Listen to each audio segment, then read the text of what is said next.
All right, we are going to call to order the Committee of the Whole December 3rd, 2024 meeting. Clerk, will you call the roll for us, please? Commissioner Morales, Present. Chair Ray, Present. Commissioner Strebs, Vice Chair Taylor, Here. Commissioner Wheeler, Commissioner DeLu, Here. Commissioner Gisler, Here. Vice Chair Pro Tem Hepler, Here. Commissioner Mazer. Here. You have 7 present. Thank you so much. So we will now be entering public comment time. This is a time when anyone may address the board on any topic. If you would like to address the board, please come to the podium and state your name. Please limit your remarks to 3 minutes. Your time is displayed, and once your 3 minutes are up, your time to speak is finished. This is a time to provide input in a professional and respectful manner. Are there any members of the public who wish to make public comment at this time?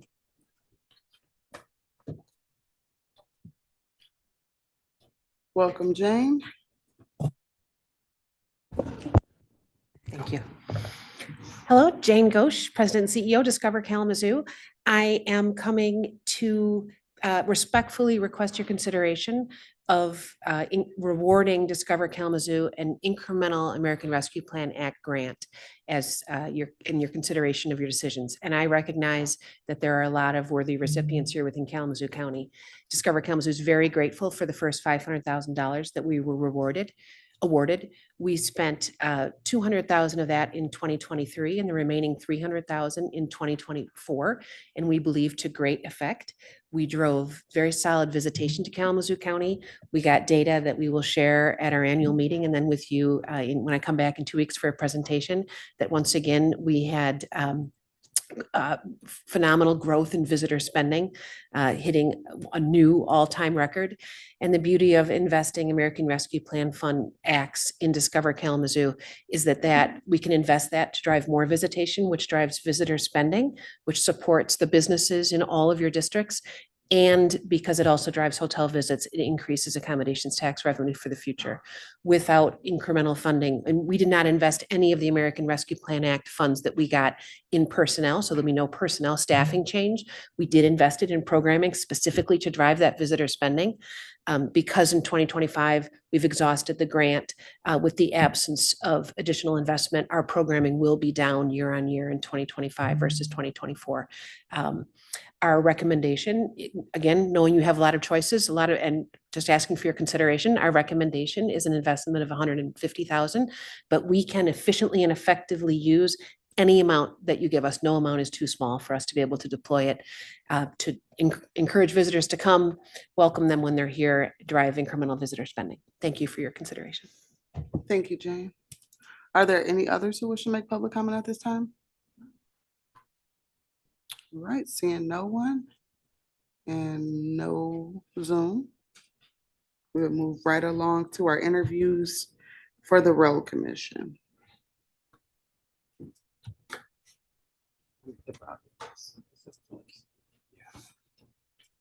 All right, we'll start with David Bradley.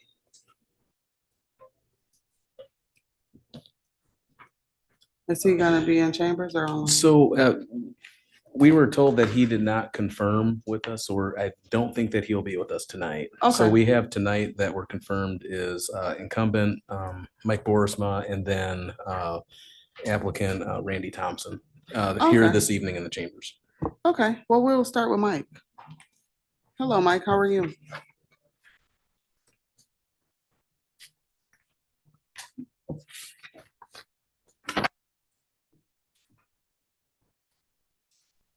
Well, good afternoon. My name is Mike or Michael Borisma. I'm a incumbent road commissioner. So, Welcome. thank Thank you. you for reapplying for the Road Commission. So we have 5 applicants to interview, 2 here tonight. So what we'll do is we will all introduce ourselves. We'll ask you a question, give you an opportunity to ask us questions, and then we'll just kind of go from there. Is that okay? Thank you. All right, my name is Tammy Ray. I represent District 1. And my question for you is, why are you interested in serving for another term with the Road Commission? So, Commissioner, I have been serving as a road commissioner since March of 2019.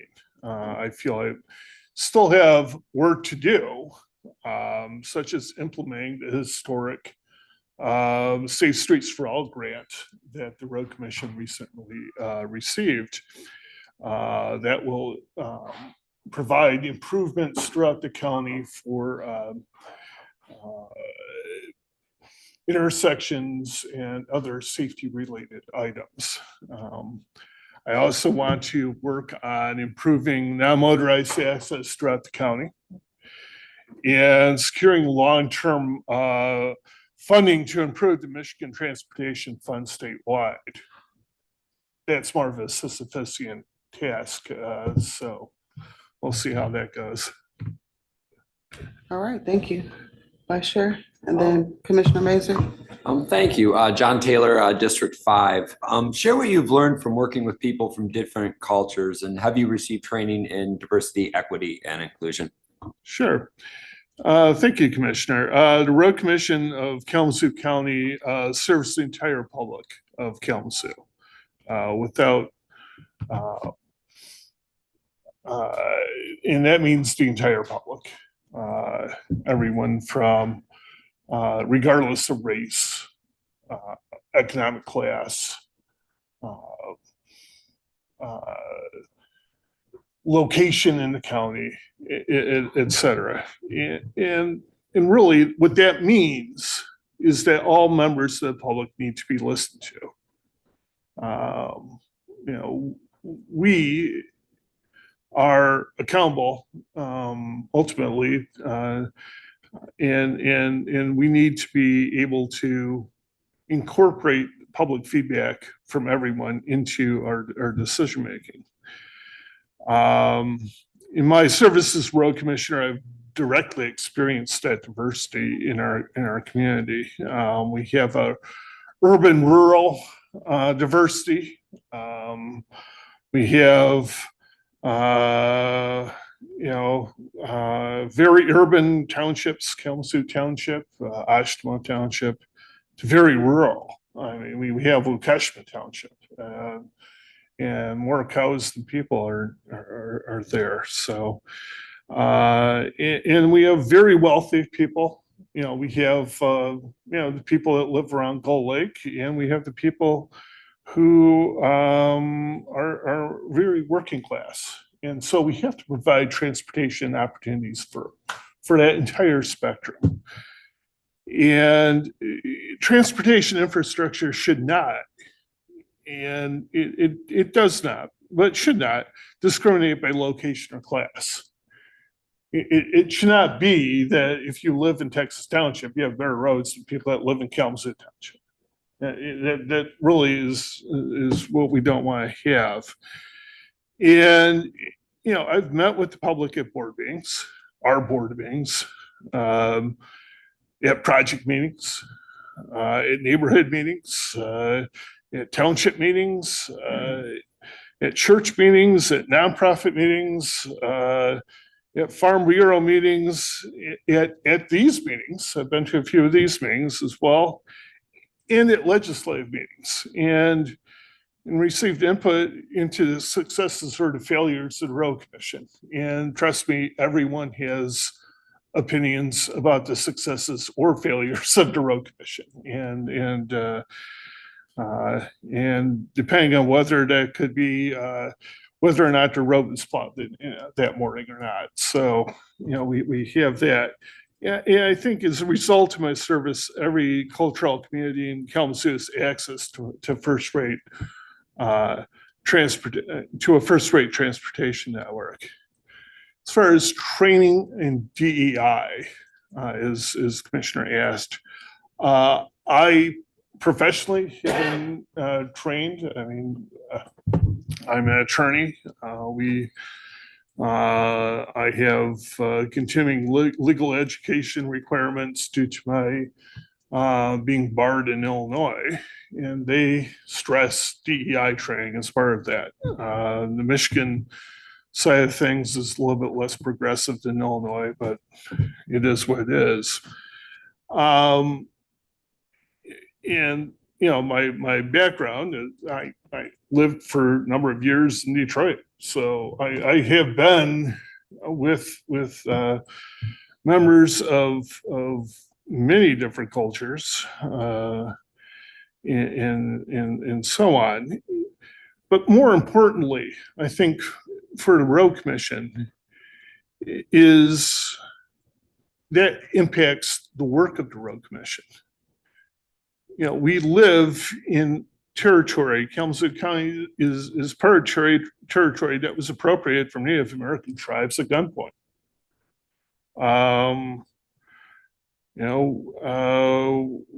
A portion of Waukesha Township is included in the Nawasepi Indian or Native American reservation. We have to, as road commission, we have to be sensitive to that as well, and the cultural backgrounds of the entire community. Some of our many of our federal projects need to get approval from both tribal and state authorities prior to commencing. So we have to be sensitive as road commissioners to the wide diversity of Kalamazoo County. And I think that I have been sympathetic to the needs of our wider community. So.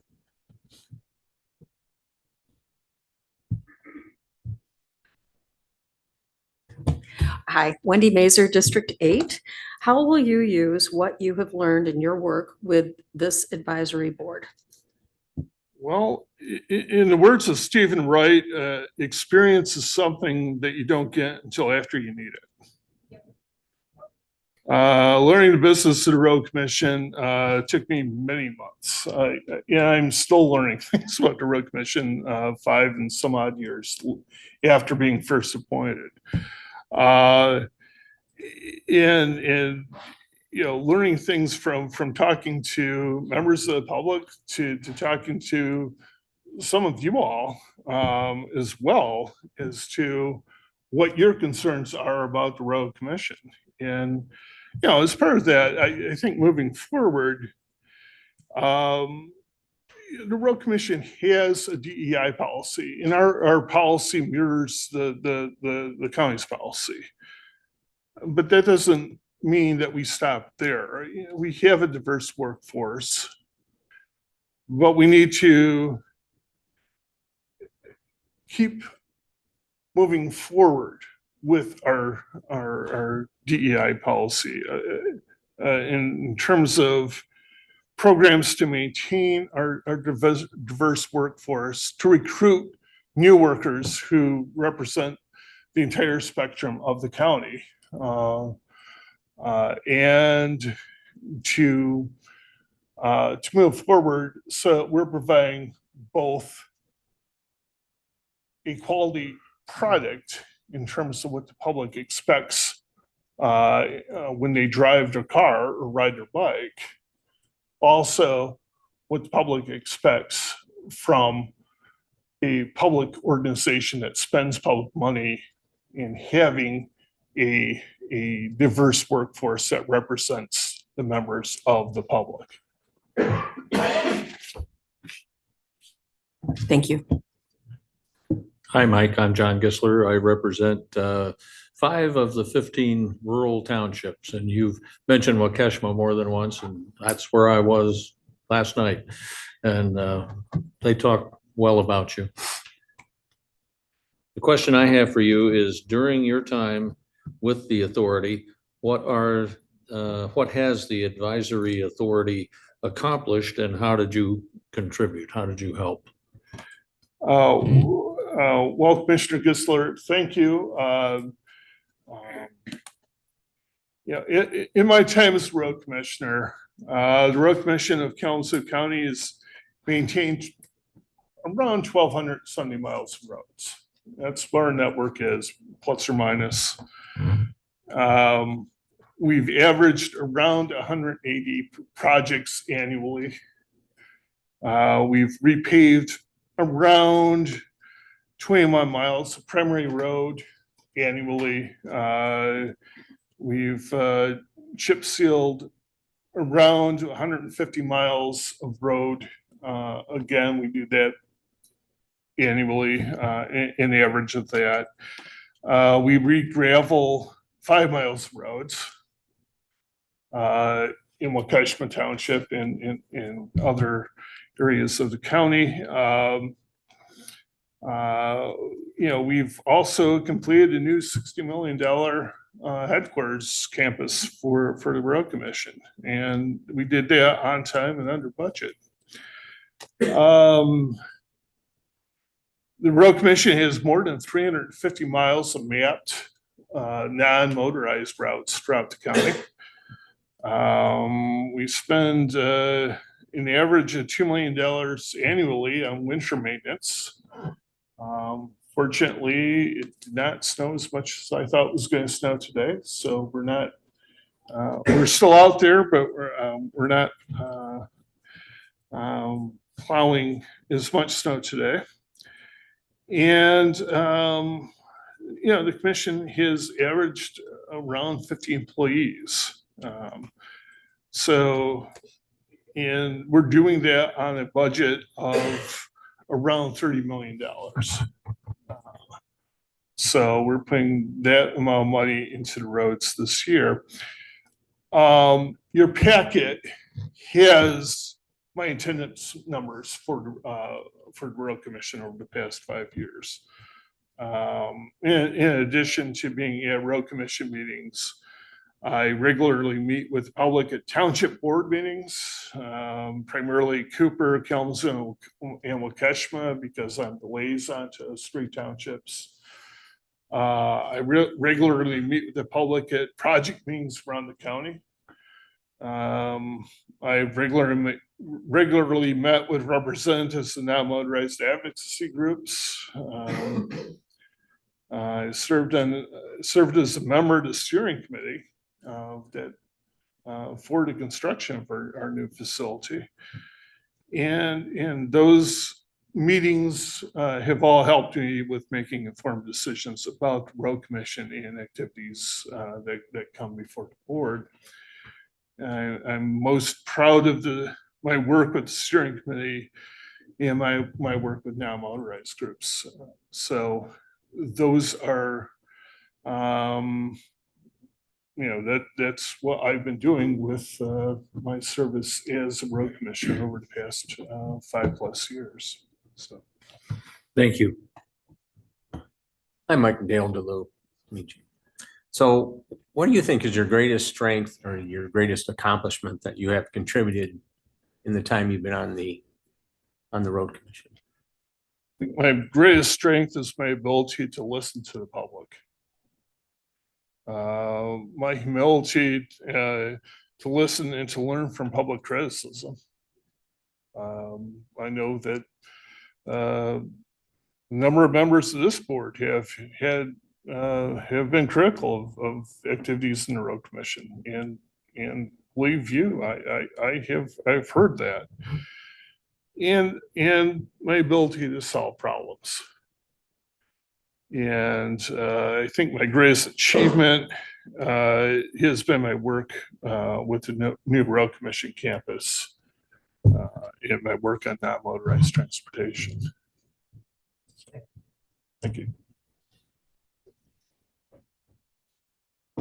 Hello there, Commissioner Morales, District 3, with the most important question of the night. Okay. Do you have any questions for us? I do not. So, Wonderful. Thank Thank you. you. All right, thank you so much. Thank you. All right, our next interview is Randy Thompson.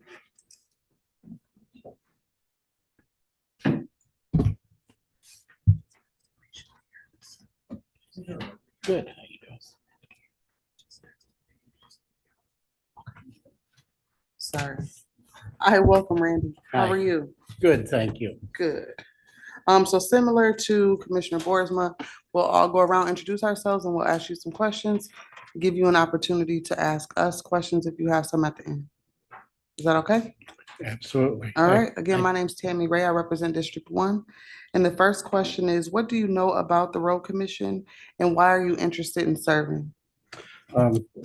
I know quite a bit over the last 8 years. I've learned because I was supervisor for Comstock Township and was able to work with the Road Commission on various projects within our community. It's this year I unfortunately lost my seat, but I wanted to continue trying to do some work within the county, and I've always I think worked well with the other board members in the Road Commission and wanted to give it a try. Thank you. Thank you. Hi, Randy. John Taylor, District 5. What experience do you have that is related to the work of the advisory board and authority? This could be professional or experience you have from the community. You touched on that with the Comstock Township. Yeah, well, again, as supervisor, I've had the opportunity over 8 years to work with them. I've also worked with the Road Commission through, I have been a member of the Kalamazoo Township Fire Department for over 45 years. So I've had the opportunity to work with the Road Commission during storms and things like that. So I feel I have a pretty good idea on what the Road Commission has to go through and a lot of that stuff. So I think I'd be a good asset there. I'm a big person on a team effort, and I think the Road Commission board has had a good team working together, and I'd just like to be part of that.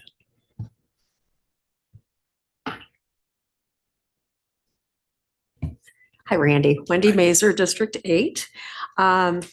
Share what you have learned from working with people from different cultures. Well, again, I refer back to his supervisor and through the fire department. I've worked with all different cultures, try to treat everybody equally as they should be. Everybody has the same voice in whatever is going on. Everybody needs to be treated fairly and have the same consideration for things that are going on. Thank you. Hi, Randy. I'm John Gisler. I represent 5 of the 15 rural townships and I've known you for some time. And I have a question for you concerning training and education you've received in diversity, equity, and inclusion and justice. And how will you use what you've learned in your capacity should you be appointed to this authority? Officially, I haven't had the actual training. We had some through the fire department several years ago. But again, I believe with my working with our community over the last years as supervisor, I've learned that you have to be able to treat everybody again equally. Doesn't matter race or anything like that. And I feel that I have a good working relationship with most people, and I have no problem working on training if I'm elected with this board. Thank you. Hi, Randy. Dale DeLue. You knew that? Yep. Can you tell me what you expect the advisory board to give to the community and how can you help in that work of the advisory board? Well, I believe the advisory board, the advisory board is working for all the citizens in Kalamazoo County and the townships. And to try to provide the best service they can with whatever the needs are for roads and bike lanes and things like that. So for me, again, compared to Mr. Boersma, it would be a learning experience. Hey there, Commissioner Morales, District 3. One of the most important questions, not the one. What are 3 things that a member of the advisory board should consider? 3 things that the advisory board consider is treating everybody equally, listening to the citizens in the community that you're working for, and trying to have the best outcome for both the road commission and the community that you are working for. Thank you.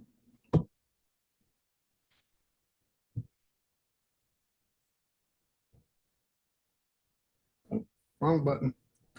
Jeff Hepler, Kalamazoo County Commissioner, District 7, which is 4 of the other townships that the road commission serves. My question tonight is, what is the greatest strength that you will bring to the advisory board? I believe my ability to work with many different people throughout our community. As some of you know, I've sat on several different boards. I've been the chair of some other boards that, such as CATS and Central County Transportation Authority. And I just feel that I come with the common sense, integrity, and just trying to do the best I can as a team for our people. Thank you, and we do appreciate all your support and all those other committees that I've worked with you on. Thank you. Thank you. Are you available for the meeting dates and times? Yes, absolutely. In all the other boards that I've served on in the last 8 years, I don't think I missed 20 meetings of the 6 different boards that I sit on, so I make myself available. It's important when you do something like this. Thank you. And I guess I have Commissioner Morales's previous question. Do you have any questions for us? No, just a comment. Thank you for giving me the opportunity to put in for this position and considering me for it. Appreciate it. And thank you for your many years of service as well. Thank you. Thanks. Administrator. Thank you so much, Chair. So, yeah, we had a slight mix-up in contacting some of the candidates. So one candidate is available. Tony Kennedy will be here at around 5:30, so we can probably continue on through the agenda and then circle back if that is appropriate. And then we'll try to contact the other candidate as well to see if that gentleman can stop by as well. So thank you. Thank you. Chair, Yeah. I do have an update. On the Board Appointments Committee, we picked 5. Mr. Mingus is one of them. He's no longer in the running, so to speak. All right. It looks like Vice Chair has 5 names written down and I don't see Mingus as one. Yeah. I'm getting this from our civic clerk. I've got David Bradley, Joseph Zurich, Michael Boersma, Randy Thompson, and Tony Kennedy. So which one wasn't? Oh, okay. So that's still an extra person.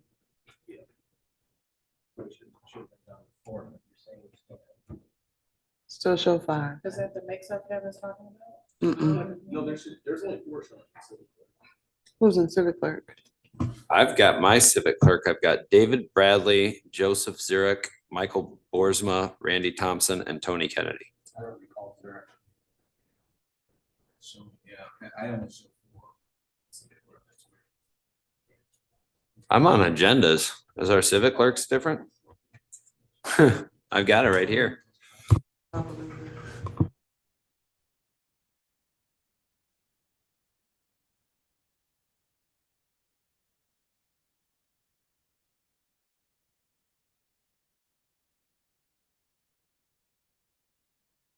Oh, that's okay. We can move along while we work to figure it out. So, I'm sorry. I'm sorry, I see it. So the resumes. Oh, yeah, so the resumes are in civic clerk, but the only 4 that the the 5 that the Board Appointments Committee forwarded were David Bradley, Michael Boersma, Randy Thompson, Tony Kennedy, and at the time, Michael Mingus. So he withdrew, and so now we're down to 4, which are Michael Boersma, Randy Thompson, Tony Kennedy, and David Bradley. Okay, well, that's fine. We'll interview the 4. And if the 5th one says, well, I saw my name in civic clerk, we'll interview them too. All right. All right, moving right along. Item number 4, review of accounts payable and payroll disbursements, director post.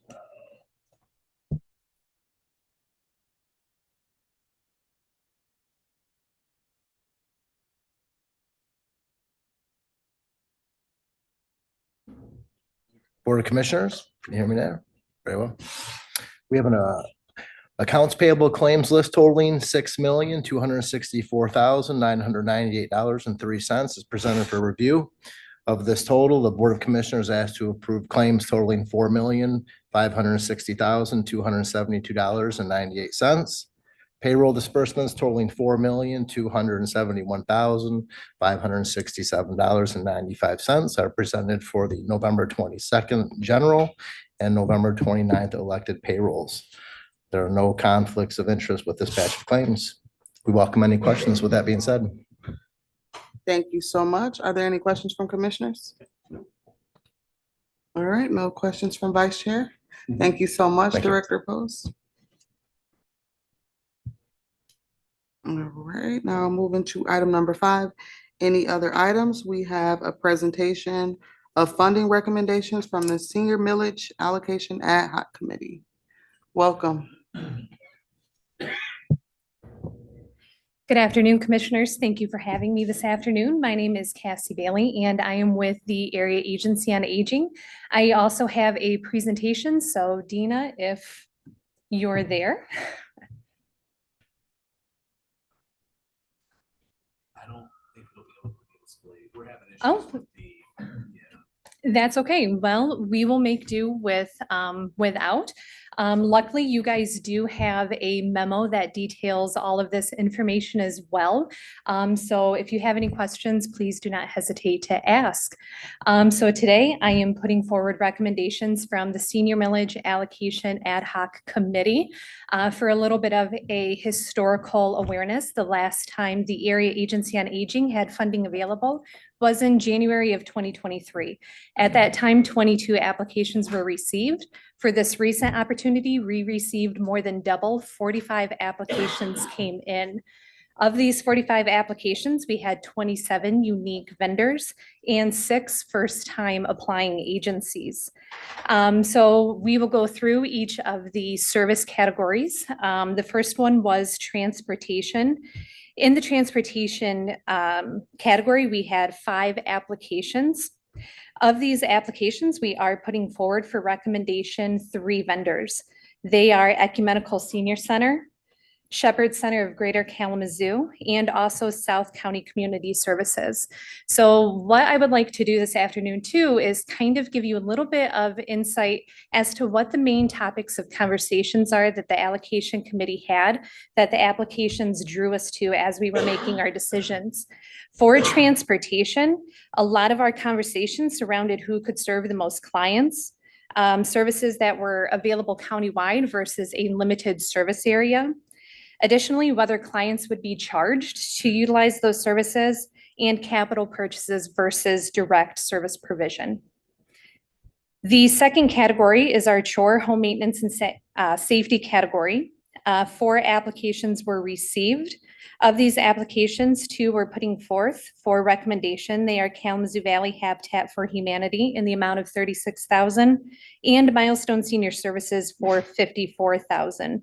The allocation committee largely discussed agencies who were able to operate independently versus those that were dependent on partnerships, and additionally, which applications detailed the best quality assurance. We also had funding available for our home injury control category. This is where we do our wheelchair ramps. So a very big category, very in demand. 4 applications came in. Oftentimes the applications that came in, of course, the requests far exceeded the funding that was available. For the wheelchair ramps category, with the $180,000 available, we are recommending that Kalamazoo Valley Habitat for Humanity receive $9,000 and Milestone Senior Services $171,000. A lot of the discussion for this category surrounded who could serve the most clients, agencies that were able to begin services immediately, who offered the most competitive prices, agencies that had volunteers available versus paid staff, so cost efficiency. And we also talked about inflation. So especially with this category, the cost of lumber and building materials is sky high. And we found that some agencies were better equipped to manage working through that than others. Home delivered meals, everyone is very familiar with this category. This one was very much in demand. We had 1,146,000 available. 3 applications came in, all requesting that full amount. However, we are putting forward only one for recommendation, that is Milestone Senior Services. And a lot of the talking points that led to this decision was keeping funding local versus having it out of state. Agencies, some proposals offer to only serve Medicaid enrolled clients, whereas Milestone is able to serve everyone eligible in the community. And was the agency able to identify clients and not depend on referrals? So that led us to our decision of Milestone Senior Services. Moving right along, adult day services. We had 4 applications come in. Of these, 2 are being put forward for recommendation. The first is Thrive Adult Day Center for $125,000 and also WMU Center for Disability Services in the amount of $460,000. So we spent a lot of time talking on this category. It is a very much needed category here in Kalamazoo. So we wanted to give it the time that it deserves to make sure that we were making educated and well-informed decisions. We often talked about capital purchases versus direct service provision, vendors who were already open and actively serving clients, and which vendors were offering the most comprehensive services available as reflected in the standards. Disease prevention and health promotion. The name is not entirely clear what this entails. These are programs that provide information and support with the intent of assisting older adults avoid illness and improve their health. So this could be proposals for like physical fitness, music or art therapy, medication management, etc. For this category, 4 applications came in. Of course, the amount of funding that was requested again exceeded what was available. So of these 4 applications, 3 are being put forward for your consideration. They are the City of Portage for their senior center in the amount of $152,000, Heritage Community of Kalamazoo Foundation, $90,000, and Tandon's Advanced Pharmacy for $40,000.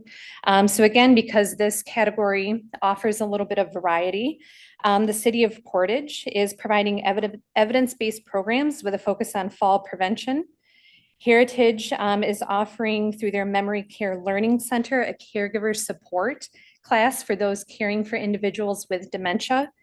And Tandon's is offering community health education, financial assistance for vaccines, medication management, and some other services. The home repair category, this one entails permanent improvements to one's home. So this could be furnace, roof, water heater repair or replacements. We had 6 applications come in under this category. Of these applications, we are recommending 4. They are Community Homeworks for $217,000, Kalamazoo Valley Habitat for Humanity, $80,000, KNHS Home Ownership Services, $243,000, and Milestone Senior Services, $360,000. The applications kind of naturally drew us to some main talking points that consisted of whether existing vendors had fully expended their funds and awards in the past, their staffing, whether their staff still needed training or did they already have licensed contractors available to do the work, and also vendors that could provide a wide variety of these type of repairs. For senior center support, we had 3 applications come in. For this category, we are recommending that all 3 be awarded. They are the City of Portage for their senior center, Ecumenical Senior Center, and also South County Community Services.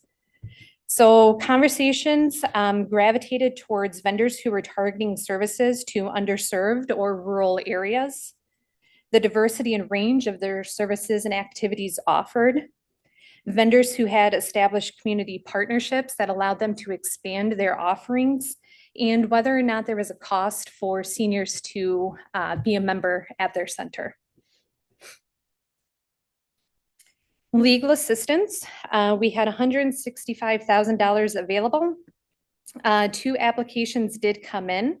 We are recommending awards for both of them. The first is Guardian Finance and Advocacy Services, and the second, Legal Aid of Western Michigan.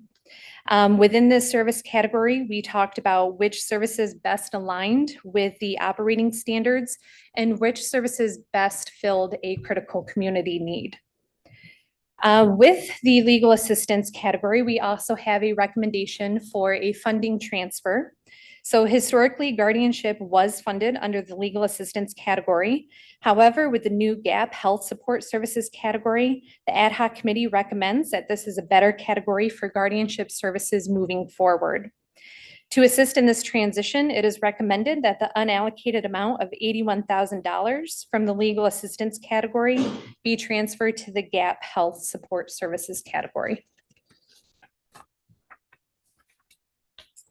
For the GAP Health Support Services category, this is the first time that the Area Agency on Aging has offered this. So we invited applications to address gaps in services that were not covered by any of the other service categories I discussed. The contract term is 1 year for these applications because we are considering them pilot programs and contracts. So the other services that I previously mentioned have 3-year terms. The GAP contracts, however, that I will speak to in a moment are 1-year terms. If they prove successful, we have the ability and the budget to extend them to meet the full 3-year terms. So with the GAP support services, a lot of our conversations surrounded which ones aligned with AAA's community needs assessment. We wanted to ensure that we heard what the community need and we best matched the services available. Which vendors could sustain services after the contract term, which services were innovative and not often found elsewhere, and services that were tailored to diverse groups of older adults, including those with disabilities, language barriers, low income, et cetera. With the GAP Health Support Services, we did have 10 applications that came in. Again, all very different from one another. We are putting forward for recommendations 7 of those. They are Medical Care Alert and Elders Helpers. Both of these agencies offer the emergency response buttons. Also, the City of Portage, their senior center is introducing a cutting-edge virtual reality program designed to enhance the physical, cognitive, and social well-being of older adults. Deaf and hard of hearing services will provide older adults with hearing aids who would not have been financially able to attain them otherwise. When not addressed, hearing loss can lead to higher risks of depression, anxiety, and other health issues that cannot be effectively communicated. So a very important need. Additionally, in the GAP services category, we recommend Guardian Finance and Advocacy Services also receive an award for $15,000. They are proposing a counseling service to help older adults remain financially independent and economically self-sufficient to avoid financial abuse and exploitation. Additionally, Lending Hands of Michigan, they are a durable medical equipment organization that loans out medical equipment. The draw here was this oftentimes allows older adults to free up their finances for other needs such as housing, medication, et cetera. And lastly, in the GAP Health Support Services category, we are also recommending Tandon's Advanced Health Pharmacy. They proposed a financial support program to assist with prescription copays. And kind of the same concept as Lending Hands, this frees up a lot of the older adults' finances so they can meet their other needs. And with that, if we had had the slides, this would be the time for questions. And I had this picture completely at the ready for Commissioners Mazer and Gisler. If you were curious, like I was, as to how much our application binders weighed, it was 7.2 pounds.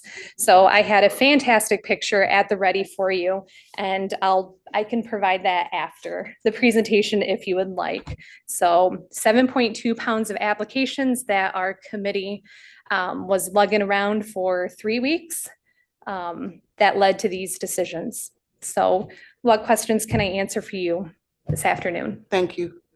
Any questions, commissioners? Vice Chair Pro Tem and then Vice Chair.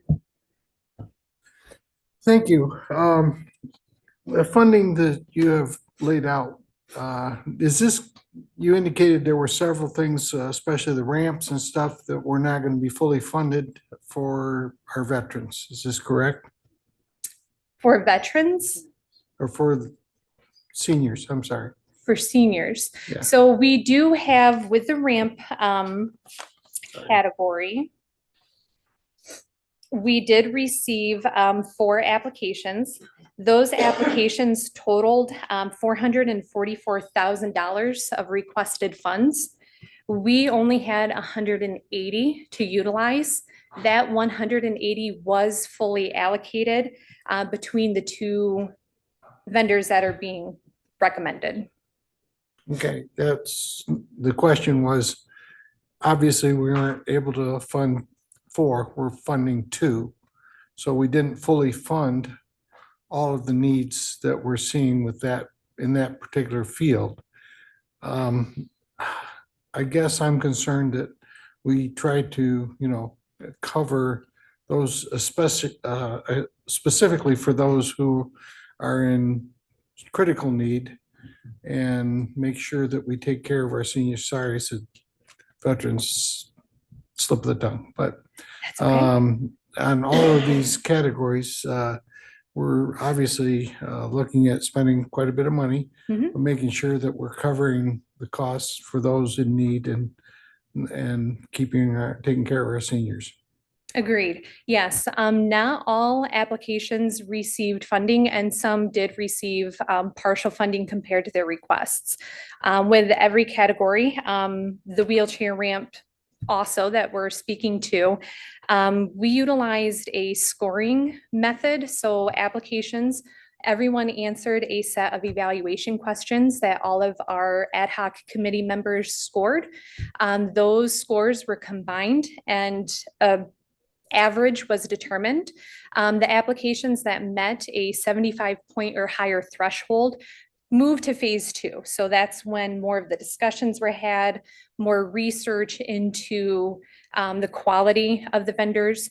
So it's not our intent to partially award or deny applications, but at the same time, we were really striving to be best stewards of that money and select the vendors who could fully provide what we were seeking. And with Kalamazoo Valley Habitat for Humanity and Milestone Senior Services, we felt they were best equipped to meet that community need versus some of the other applicants. For example, this is where we were talking about applications that were dependent on partnering with another agency to provide this service. They weren't able to independently build their ramps. They wanted to partner with Milestone, who we did fund. So there were a lot of considerations that led to our final decisions, but we always strive to fulfill as much of the requests that come in as possible, and we don't always want to put our eggs in one basket either. So we do strive for a variety of vendors as well. Does that answer your question? Okay. I just have a quick follow-up to his question. So Habitat was awarded 9,000 and then 179,000 to Milestone Senior Services. How many ramps can be built with $9,000? So not many, and 9,000 is actually their full request. Okay. For Kalamazoo Valley Habitat for Humanity. And there were a couple of discussions surrounding this. You know, they are one of our newer applicants, so they might want kind of a trial period to ensure that it's a good match for them. They can fulfill the requirements. And we don't know what their internal limitations may be. So yes, it's low and they can probably only provide a handful of ramps with that 9,000, but that did fully fulfill their request as well. That was not a partial award. Okay. And when you say a handful, is that 2 ramps, 3 ramps? For 9,000, again, it varies a little bit between the applicants, especially with inflation, but 9,000 is probably 4 or 5. Okay. Thank you, Vice Chair. Thank you. I just wanted to compliment the process. Kevin, Lindy, putting this together and having commissioners, Commissioner Mazer, Commissioner Gisler sit on this and coming up. I know it was a lot of work and you guys did a lot of back and forth. But I think that it serves the public well to have both elected officials who are accountable to the voters, as well as the people that know the ins and outs and the day-to-day operations, and coming together and putting together this work. So kudos to you. I didn't think she was here, but I see her in the back now. Lindy, kudos to you for putting this together. Thank you. I think this is the type of process that will enable us and hopefully can be replicated in other sort of villages as well. I agree. It definitely allowed for a wide variety of expertise to be at the table. With it being the first time operating this way, we did have some learning curves that we will improve upon and implement next time. But all in all, I agree. It led to some, what I believe are very good, solid decisions. And lots of knowledge was learned and shared. Commissioner Mason? Well, I just want to say I was able to serve on that ad hoc committee, and I was impressed with how we, the process that, we went through to get to these recommendations. It was very thoughtful conversation, and I learned a lot. So thank you. Good. Commissioner Gisler? Yeah, I want to put ditto marks under what Wendy just said. I found the process educational beyond my expectations. It was a learning process, and hopefully it was a learning process for other people, not just the two commissioners, but we were sitting there kind of going, did you know that? I didn't know that. Anyway, I would, on the downside, I will say to commissioners that didn't participate, it was another Amplifund scoring mishmash. Gosh, I love those. But I will tell you this also, Cassie was elected at the first meeting to be the chair, and she was spectacular. Well, thank you. If you got the impression from listening to her present today that she's pretty good at what she does, I emphasize that she really is that good. Thanks, Cassie. I appreciate the compliment. Thank you. Any other questions? I don't. Okay. See. Well, one more, Vice Chair. Thank you. No, I appreciate the work that was done. Don't get me wrong. I just was curious as to, are we missing the mark, or how do we get there if we're not taking care of all those folks that need services, I guess. Sure. And I do appreciate your hard work, and our commissioners and Rose and Lindy who worked on this. I know she pours her heart into these things, so and her hard work. So thank you for your hard work and your committee's hard work. Thank you. Most definitely. And the committee as a whole, all of us worked very hard. We take the senior millage very seriously. We do try to make very thoughtful, community-based decisions. So I mirror what you guys have said as well, that having an allocation committee really is kind of best practice moving forward. Yeah. Thank you so much. Thank you. Oh, one more. I just wanted to tell you that Jeff's just really disappointed he didn't get to play Amplifund one more time. Yep. I think he is. Love it. Thank you so much. So will we see these recommendations on our next meeting agenda? Okay, awesome. Thank you. Right, so the next item is the ARPA discussion. Administrator? Thank you, Chair. Vice Chair Pro Tem Commissioners. So this evening, up for discussion is some leftover unobligated ARPA funding. Fun topic. Lots of requests have come in. You'll see and notice that we have requests internally and externally. So those are up for discussion and debate. We have a total of $1,049,215.74. I just updated that again today. It increased by about $678 because we reconciled an IT project. So you'll see that it increased from the last time you probably reviewed it, but still in that same ballpark. So a little over $1 million that needs to be obligated by December 17th. So while you don't have to make any decisions tonight, we would have to have something in place by the 17th, an official obligation of that funding rather. Most of the funding that was, I'd say, forfeited was from an internal wage study project. So if you recall back in 2022, when we were implementing the wage study, we had thought that we would need a lot of that funding to be able to sustain the wage increases. That ended up not being the case. So a lot of that funding is obviously coming back. That was about $880,000 of the funding out of that million. Then the other portion of that was some funding from the Pavilion Charter Township disaster relief. And so, as you know, there's a request in there for some transportation option for Pavilion Estates. But nonetheless, that's where that really culminates, or that's the culmination of the million plus that we have available for obligation. So we're able to kind of look at some of these requests and have some discussion among the board. There are, like I said, some internal requests. I know Commissioner Strebs isn't here, but I know she would champion, obviously, the sheriff's office's JMS, the jail management system, and their records management system. We had previously talked about an internal request to fund community grants fund and pilot that through ARPA. There's a request submitted by Commissioner DeLu to champion Office of Community Corrections Indigent Equipment Fund, which is the tethering equipment, and then another internal request that we received to pilot possible expansion of TriShare to all county employees. On the external side, we received a request from the United Way South Central Michigan for their VITA income tax program for those that qualify for income tax preparation assistance through that program. So it's income-based eligible.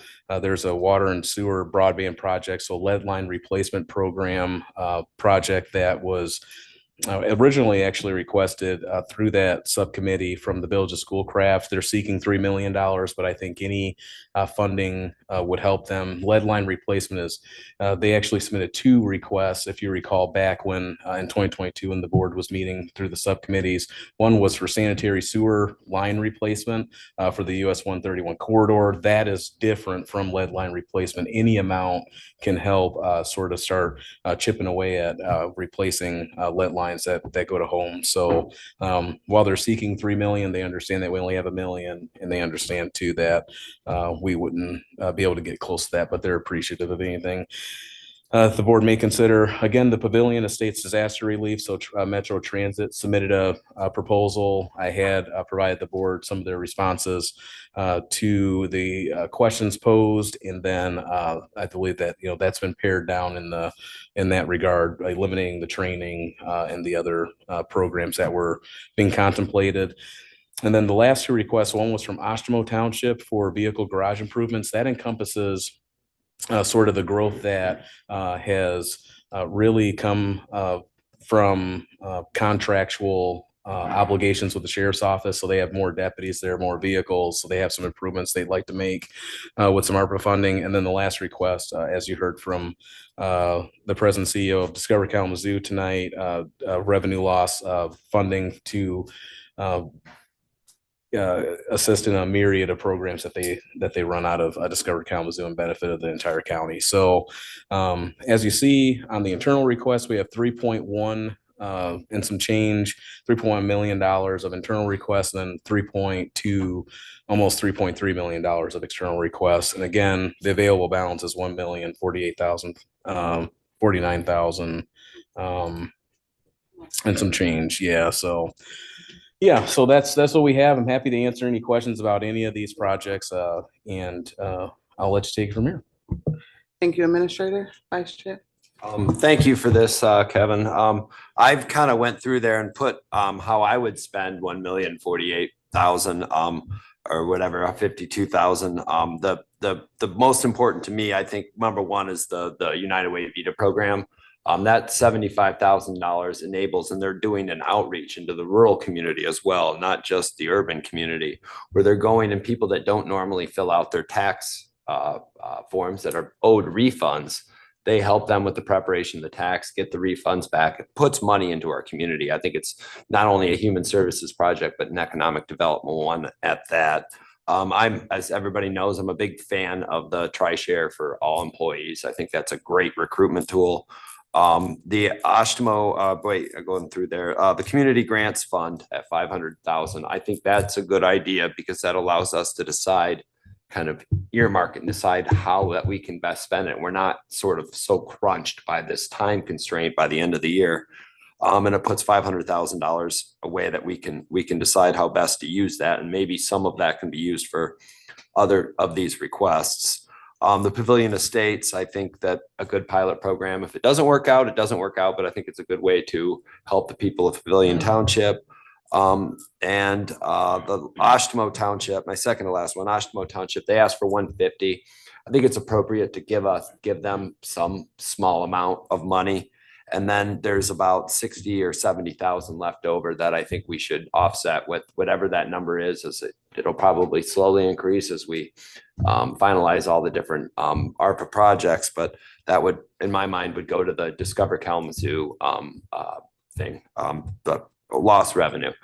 They use that to book room nights. It generates more money as it goes. So those are then that comes up to, with the Discover Kalamazoo being the 68,000 or whatever, and whatever it adds up to, that would add up to the number. But I would go with TriShare, the United Way, a lesser amount to Ashtmo Township, Pavilion Estates, and the Community Grants Fund. Those are mine. Thank you, Vice Chair. Commissioner Morales? Thank you, Chair. Commissioner Taylor, how much are you thinking for TriShare? Did y'all not think I heard what number that was? I allocated the full 250 for it. Okay, the 250, and then Pavilion was 72. Okay. All right, thank you. Commissioner Gissler? Yeah, clarification, John. I was following you pretty well along, and I think I agreed with virtually everything. Do I understand that the residual, after everything else is taken care of, would be allocated to Discover Kalamazoo? They're sort of like to flesh out the total amount of ARPA money left? Correct. And right now it comes to 59,250 with my allocations of a reduction into Ashtmo Township. But my expectation, it would grow by a couple hundred to a couple $1,000s as we finalized all the ARPA projects. So this means that in 2 weeks, we can basically be clean with respect to allocating the ARPA funds.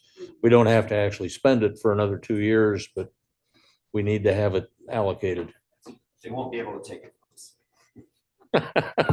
Thank you. Quick question. Administrator, what was the request for the tether program? And then Commissioner DeLue. Yes, so the request for the indigent, the tethering program, so the indigent equipment fund was for the amount of 150,000. We do have Director Bobo here as well, and I know Commissioner DeLue. There was I wouldn't say a subcommittee meeting on this before this request made it to me. So I probably want to defer to them because they'll be able to articulate a little bit better than me. But essentially, they are seeking some additional funding for that program beyond what we allocated for in the 2025 budget. Which, as a reminder, in the 2025 budget, we've allocated $50,000. So there's a greater need, and I would defer to Commissioner DeLue and Director Bobo. Okay. And have we gotten the annual report for the program from last year, Commissioner DeLue? We have plenty of statistics available for us. And while I have the floor, this is one of those incidents that, I mean, much to Director Bobo's credit, the indigent defense money is very tight at the Office of Community Corrections. So he was seeking alternatives. And one of those alternatives is to privatize the program. So an ad hoc committee was formed with Commissioner Hepler and myself serving on it, along with the chief judges, prosecutor, defense attorneys. And after much discussion, it was for the benefit of the defendants, the citizens of Kalamazoo, the jail. We decided it should remain in the hands of the Office of Community Corrections. Now, it's expensive. I mean, equipment, there's daily charges, some equipment comes up missing, some equipment gets destroyed. But it's just my opinion, this program is essential for the safety of the community, for the benefit of the defendants. And again, it helps the sheriff's department because if you privatize it, these individuals that could get out, they're going to be sitting there because they're going to have to wait for a family member to try and come up with money. So again, they're sitting in jail when they should be out.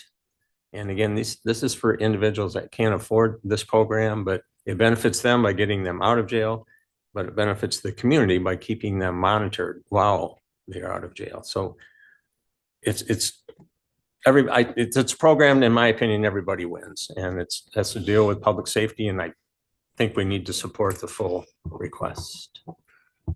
Thank you, Commissioner DeLu. So I am in support of the recommendations from Vice Chair.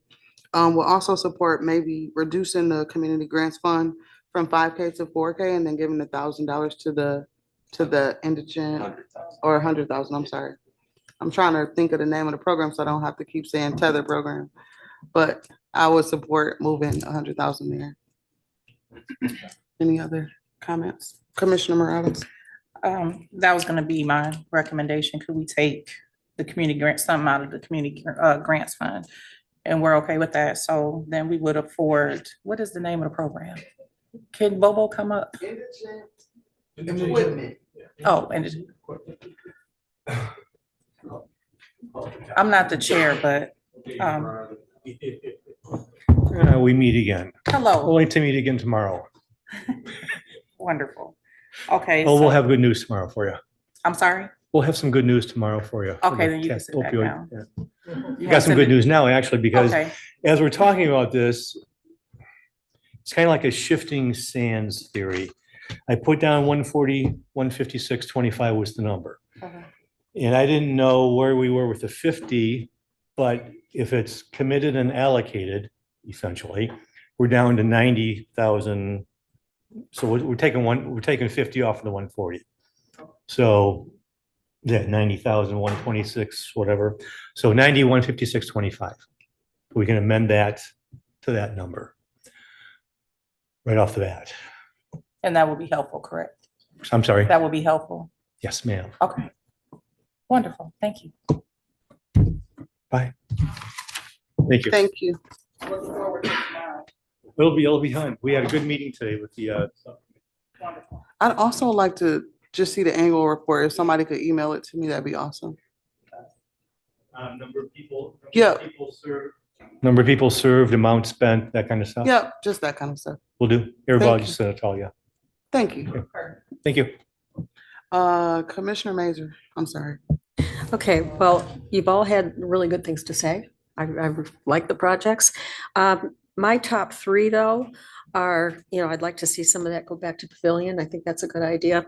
And also, too, I'm asking you to please consider some funding going to the Village of Schoolcraft for their lead pipe, their lead line replacement.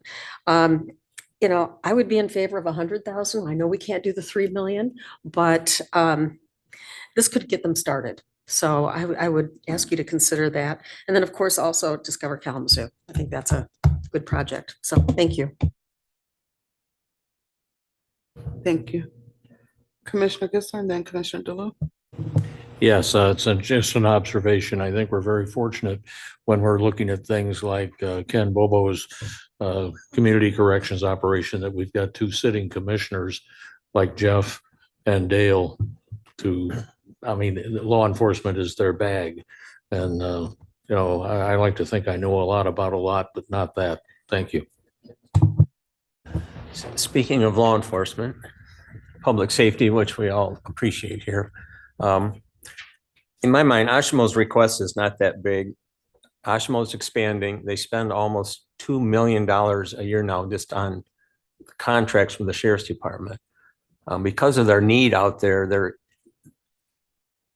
they've requested and received, and they're willing to spend money for not only all the deputies they need, but they're going to be getting 2 community police officers as well as a detective out there because of the growing population and the need for public safety. So because of that, they have a lot more police vehicles, which are sitting, they don't have any room for them, and they're sitting out there unsecured all day, every day when they're not in use. So they're not requesting like covered indoor parking or heated garages. They just want like a carport, and they want some fencing and some cameras just to keep those vehicles safe while they're at Ashtimo, because they're just concerned about the safety of the vehicles due to their increased presence of the sheriff's department out there because of their need to have those extra deputies out there. So I would appreciate anything we can do for Ashtimo at this time. Thank you. All right, any other discussion? Administrator and then Vice Chair. Can I try to? That's what Okay, so, I will kind of, hearing from other commissioners and what they had said, then I guess what I'd had in here on my thing was Ashtimo Township, $100,000 for their study of their $150,000 request. It was to build a new building, and they were doing a feasibility study of where to put it and everything else. I think 100,000 would cover half. I know they asked for 150, but I'm in favor of 100. The tri-share I have at the full amount of 250. Community grants fund, we would lower that to 400,000. The Office of Community Corrections, I had at 91,000, roughly 500. I don't know what and then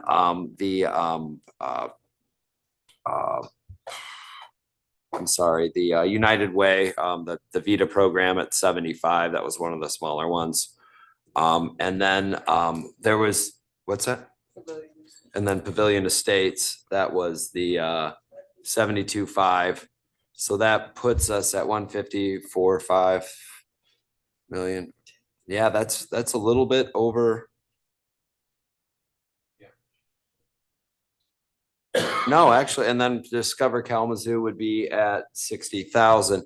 Now that does not include anything for the Village of Schoolcraft.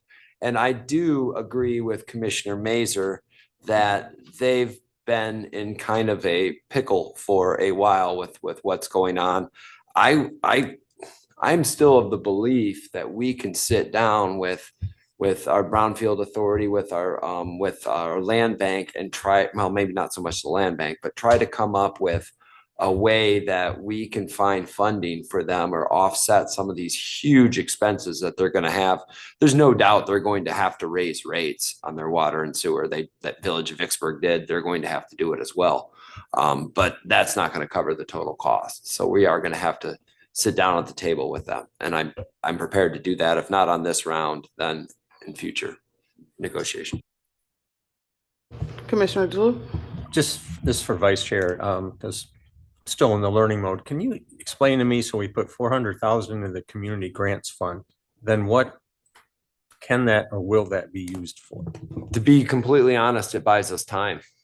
Everything else has to be allocated by December 31st of this year, even if it's, and correct me if I'm wrong, Administrator, but even if it's an internal MOU within ourselves that we plan on allocating this with other services. I think we could put, I mean, theoretically, we could put the whole thing right into the community grant, and then we can award it all later.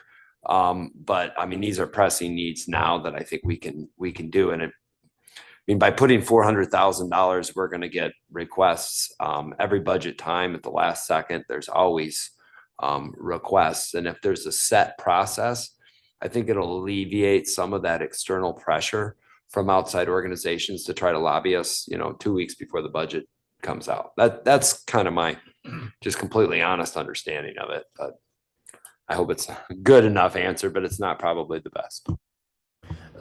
Well, I don't want to use the word, but I'm going to. So is it like a slush fund that's there for our use in the? Well, Okay, you it's can, if you, Fund 101 is, I guess, a $84 million fund of governmental services that we all, within the 9 of us, decide how we do it.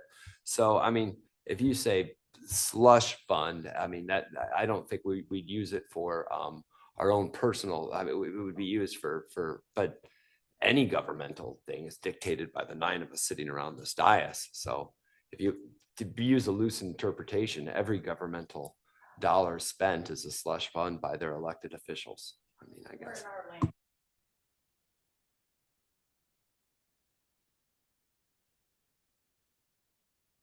Administrator? All right, thank you, Chair. So I guess what I could do here too is offer a recommendation to probably split some hairs here. So I did confer with Deputy Administrator Cole with the fund that we have set aside for TriShare. And we've done some internal, I would say, kind of census confirmations. It appears that we probably wouldn't need, I mean, to pilot a TriShare program for all employees, probably wouldn't need the entire 250,000. We could probably use 150,000 for now, knowing that we still have funding in the other pot that was designated for those that were income eligible. If we extend it to all employees, now we could, leverage that funding that's sitting there as well. We have about 150 employees that could potentially be eligible, that have dependents, right, on their that have listed dependents on their health insurance and whatnot. So of those 150, not all of them would even take advantage of this. They may have high school students, or so they just might not even just be eligible within that regard. So to pilot it, we think we could probably get by with 150,000. That would then leave a balance, as I'm calculated it, at $100,559. That could be directed towards the Village of Schoolcraft's lead line replacement program to at least get them started in the field. So I offer that as a suggestion, and would happy to put that in. So I don't have my laptop in front of me, so I don't remember the rest of the list. But I'll support it because Schoolcraft has come to us multiple times with this request, so I'm okay with that. Other commissioners? Vice Chair Pro Tem? Thank you. It's a tough balancing act and that, but I think this really does provide a lot of funding to a lot of things that are going to benefit this county. So I am good with supporting the recommendations that we have made and through the vice chair and our administrator and other commissioners. So thank you. And I got one question. So I heard Commissioner DeLu talk about another request from Ostramo. Can you tell me a little bit about that? I'm not in support of funding studies, although I've heard consensus from other folks.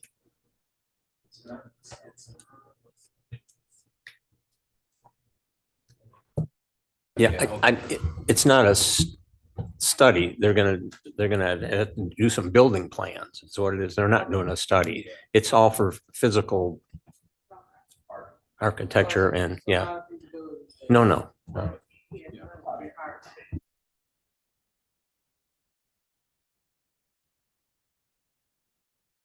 Thank you. So when you say, are we talking about personal vehicles? No. We're talking about sheriff vehicles. And so where are they being parked? On the street, like No, in the parking lot, but they're not secure. in the parking lot where, I guess? Oh, okay. I'm like, where are they being parked at? Okay, thank you. So Chair, if I may, so their request is to, I mean, this funding is, it's to help design and build out the project, but to specifically help fence, screen, place cameras and build an overhead parking cover for, to accommodate the significant number of additional sheriff's vehicles that are coming online because of the new contract. So yeah, it'll definitely be used to, it's not for, certainly not for feasibility, it's to construct something to get things moving. Yeah, absolutely. So this, I don't believe will. I mean, they've requested 150,000. However, when I spoke to Supervisor Bell, she said any amount will certainly help the township. So yeah. All right, sounds like you have some recommendations to move forward with. Thank you, commissioners. So the next item on the agenda, is there a motion for a closed session? Oh, I apologize, Chair. If you wouldn't mind entertaining just another discussion about weather-related disaster relief. It's not on the agenda, but there's a pressing discussion that we need to have due to the time constraints on the state grant. Sure. Put me right on the spot because you know I want to say no. No, I appreciate it. And Commissioner Strabs, Commissioner Strabs and Vice Chair Taylor did reach out to me on the proposal that I had sent over.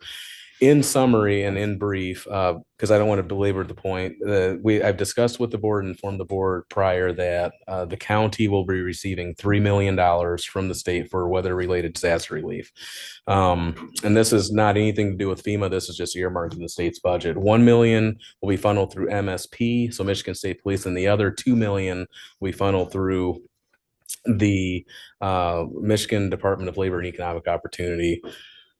I don't think any of that really matters. Nonetheless, how we're actually receiving the money through which state offices or departments.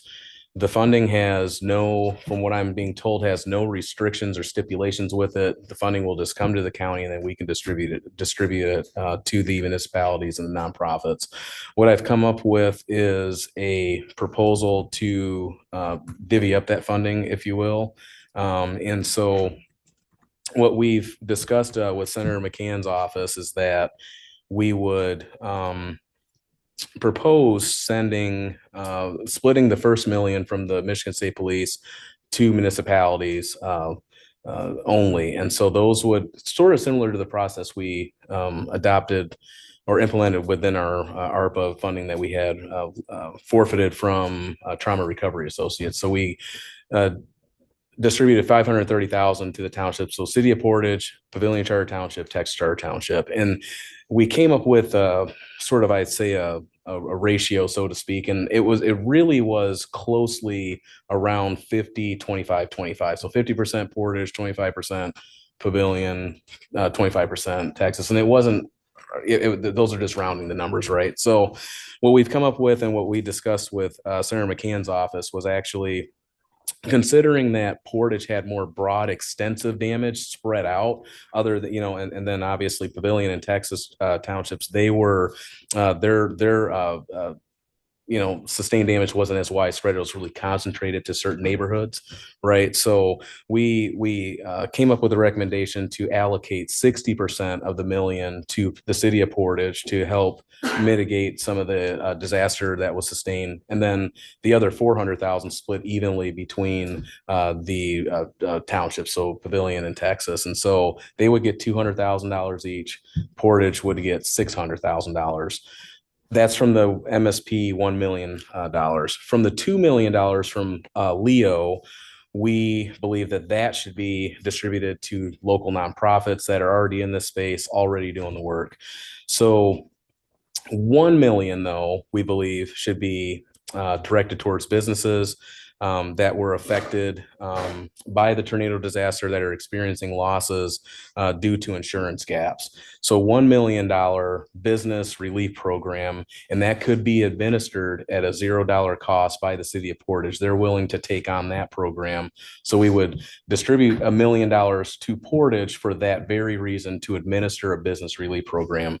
The other $1 million, so that last $1 million from the Leo, would be $750,000 to after the storm, and then $250,000 split evenly between the disaster relief programs through the Kalamazoo Community Foundation and the United Way. And so they have a community urgent relief program through KZCF, and then a disaster relief program through United Way. So they would receive $125,000 each, and they're already in the space also doing the work. What this does is alleviates the board's I would say, process of establishing some sort of a grant program, an application process, and then having the interview. The United Ways program and the KZCS program, they already have vetted organizations that they're working with within the disaster relief space. After the storm is a nonprofit vetted by the state of Michigan, specifically Michigan State Police.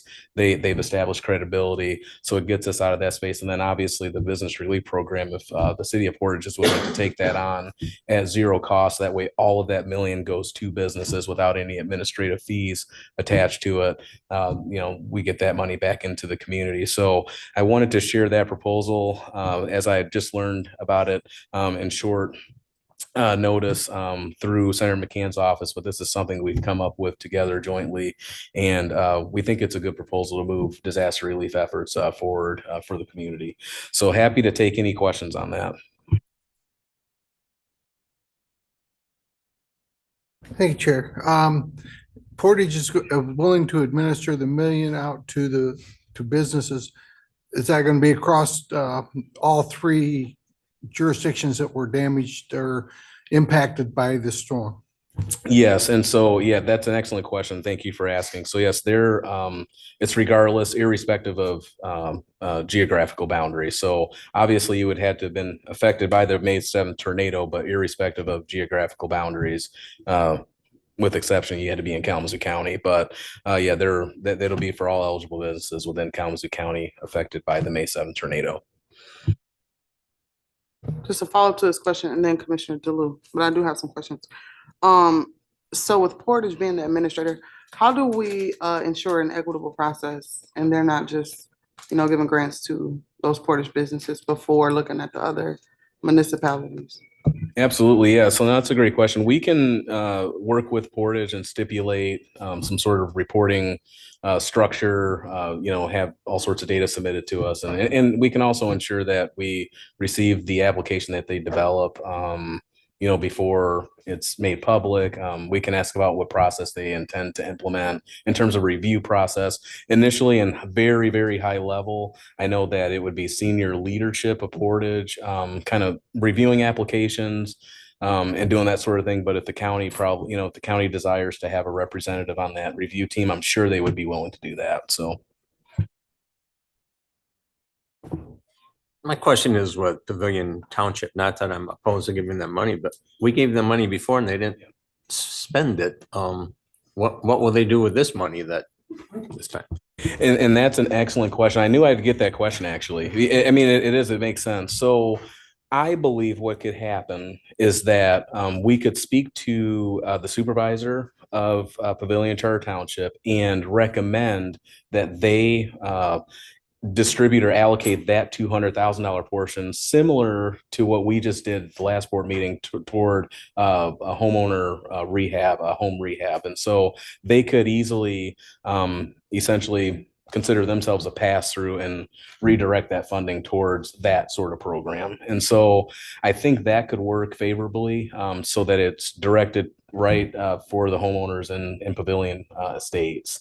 And so, as you know, I believe our ARPA funding from the housing millage, or not the housing millage dollars, I apologize, the housing funding from ARPA that we directed for housing support services, that was redirected for this disaster relief purpose for homeowner rehab. This $200,000 could also supplement that program as well. So I think that they would appreciate that, and we see how far that'll at least take that program. Could we also ask if they could open that up to some of the owners, some of the, like, I don't know what to call them, the modular home owners? Because like everybody is not, I mean, I want to say a lot of people out there are renting, so like the landlords per se, and not just those who are owner occupied. Yes, yeah, yep. We can do that. So yeah, I can work with Director Balkema and understand more about that program, and then we can come up with some language on that. Obviously, Pavilion Charter Township is free. Once we pass the funding along, they're kind of free to do whatever they wish with it, in alignment with the bill that was approved by the state legislature. So it has to be for weather-related disaster relief. But I think that we can work with them to massage that whole program and ensure that more folks are eligible regardless of income. I mean, really just getting the funding out there to get these homes repaired, make them safe is the end goal. So yeah, we can work on that. Oh, Vice Chair, I'm sorry. Sorry, if you. Okay, I guess on the first point Chair Ray made about the business really, I think we probably should have a county representative on that. I mean, it can be a majority of the city of Portage representatives, but I mean, you look where the path of that tornado is. I don't think there would be any businesses in Texas Township that were affected because it went through Colony Woods, right? And then it jumped over. So it didn't go through any commercial districts. Yes, it did. You did in Texas Township? Yes, it did. Okay. So I guess there is some areas in Texas In Township fact, that there was a whole plaza that was totally raced off the ground. in Texas Township? That was the city of Portage. It's, a couple banks were damaged and stuff along Center Avenue. That's all part. That's still part of Portage. Yeah, because it goes all the way even west of 131. 12th Street, yeah. I couldn't think of the name of it. So, but then like the Pavilion Township might have a couple like small businesses and stuff, but a majority of the businesses are going to be the city of Portage. That being said, $1 million of the 3 million for insurance gap relief for you know, I'm not gonna let the perfect be the enemy of the good. So put it that way. So I'm okay with this. I think this plan and not having a committee to decide all this and do all that. I think it really gets the money out the door quicker. So we can nitpick here and there, and I think it's just probably better to move with this, and I'm in favor of this, but I would agree with Chair Ray that we probably should have a representative from the county on that committee. Well, that's a point, John. But my question is about the difference between the After the Storm program and then what the United Way and Kalamazoo Community Foundation is doing.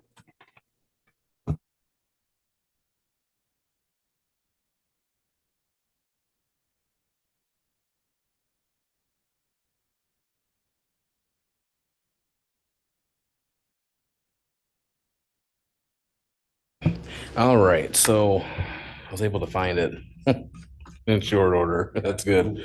I know. Well, yeah, I have a lot of emails and all right. So after the storm provides a lot more than what the KZCF and United Way can provide. If you think of it this way, the KZCF and the United Way actually fund organizations like After the Storm and like Hope Through Navigation, all these other nonprofits. So think of them as a funder in that respect. So while they have disaster relief programs or funding agencies to help deliver it, they don't deliver services directly.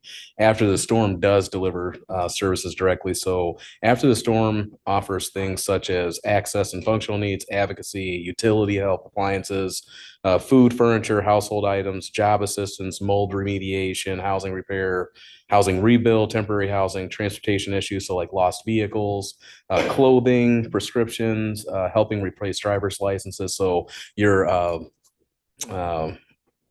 geez, the clerk's office has these, not county ID, but they call them like your important documents, but that's not what it's called.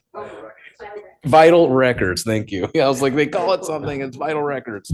Yes. And then the last thing is kind of hoping with a connection to spiritual and emotional care post disaster. And then they also work with navigating insurance companies and FEMA. And so they provide those direct services. So that's kind of the difference between After the Storm versus the KZCF and United Way.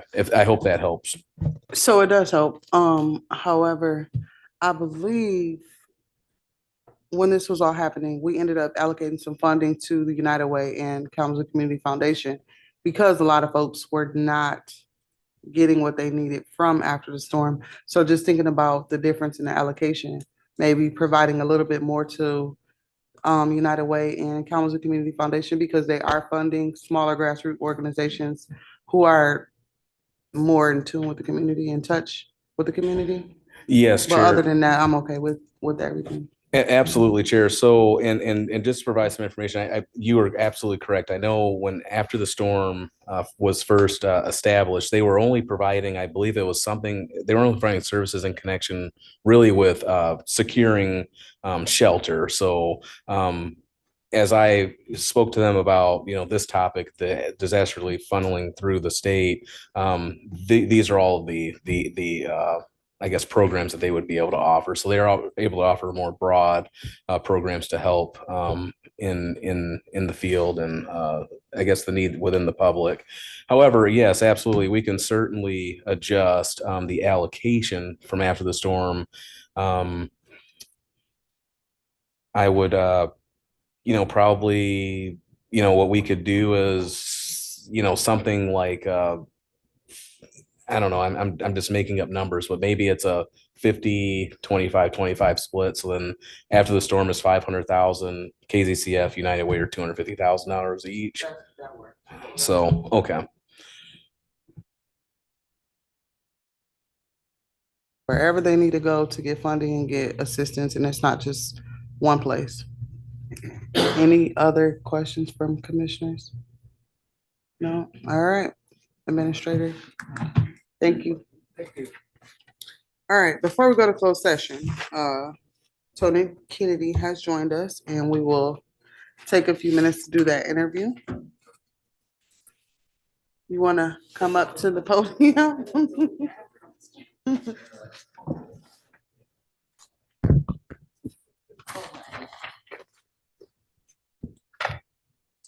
So I'm gonna have a public interview. Oh, yes, That's cool. Thanks for the heads up. Oh, thanks for coming. Yes. Good evening. Good evening. Thank you for being here. Yes. So how this process will work, we have 9 questions, 7 commissioners. We'll all take turns asking you a question. And then we'll give you an opportunity at the end to ask us any questions you may have. Okay. Is that okay with you? I see you have some stuff. You want to sit down or you want to stand? Are you okay? I'm standing. I'm good Okay. standing. Thank you for the Okay. option. Yeah. So I'll start. I'm Tammy Ray. I represent District 1. And my question is, what do you know about the Road Commission and why are you interested in serving on it? So the Kalamazoo Road Commission, and understand I'm at a disadvantage because I didn't realize I was going to be here, or I felt like I would have prepped better. But what I understand about the Road Commission is that it is responsible for the roads in my neighborhood. I live in Kalamazoo Township, in the community, different things like road signs. I don't think they do enforcement. And why do I want to be on it? Because I think that they need someone from the community. They need, someone, a veteran. I don't know if there's any veterans on there, but I am the community. I am somebody that, I don't live in the best neighborhood. I don't live in the worst neighborhood, but I have reached out to the Kalamazoo Road Commission on various opportunities, and I don't believe that I've received a satisfactory response on things. And I really believe that I bring a lot to the table as a woman, as a veteran, as a resident of Kalamazoo Township, and as someone that advocates for her area. Thank you so much, Vice Chair. Thank you. What experience do you have that's related to the work of the Road Commission? And this could be professional or experience you have from the community. Great question. So, all of you know where I work. Well, not all of you. I work for Southwest Michigan Behavioral Health. I work as part of a grant, so I understand funding. I understand being fiscally responsible. I understand, I'm on a Veterans Advisory Board. We deal with finances on that. I also serve on the LISC board. So there's finances and accountability on those boards. So I really believe that what I bring to the table is that I have an understanding of projects. I've also, in my time, have done purchasing, so I understand supplies and just different things. I'm not perfect at it. I don't have to be. I'm perfectly capable of wanting to learn. But I believe that I am up for the responsibility. Hi, Wendy Mazer, District 8. Share what you have learned from working with people from different cultures. So working with people from different cultures, I am that different culture. I work with veterans. I work with disabled veterans. I work with the Hispanic population. I am a member of the NAACP. I'm a lifetime member there. I deal with all kinds of personnel like the VA, dealing with different type of not only agencies, but people troubleshooting, trying to find answers and get answers. And most important, I am extremely accountable.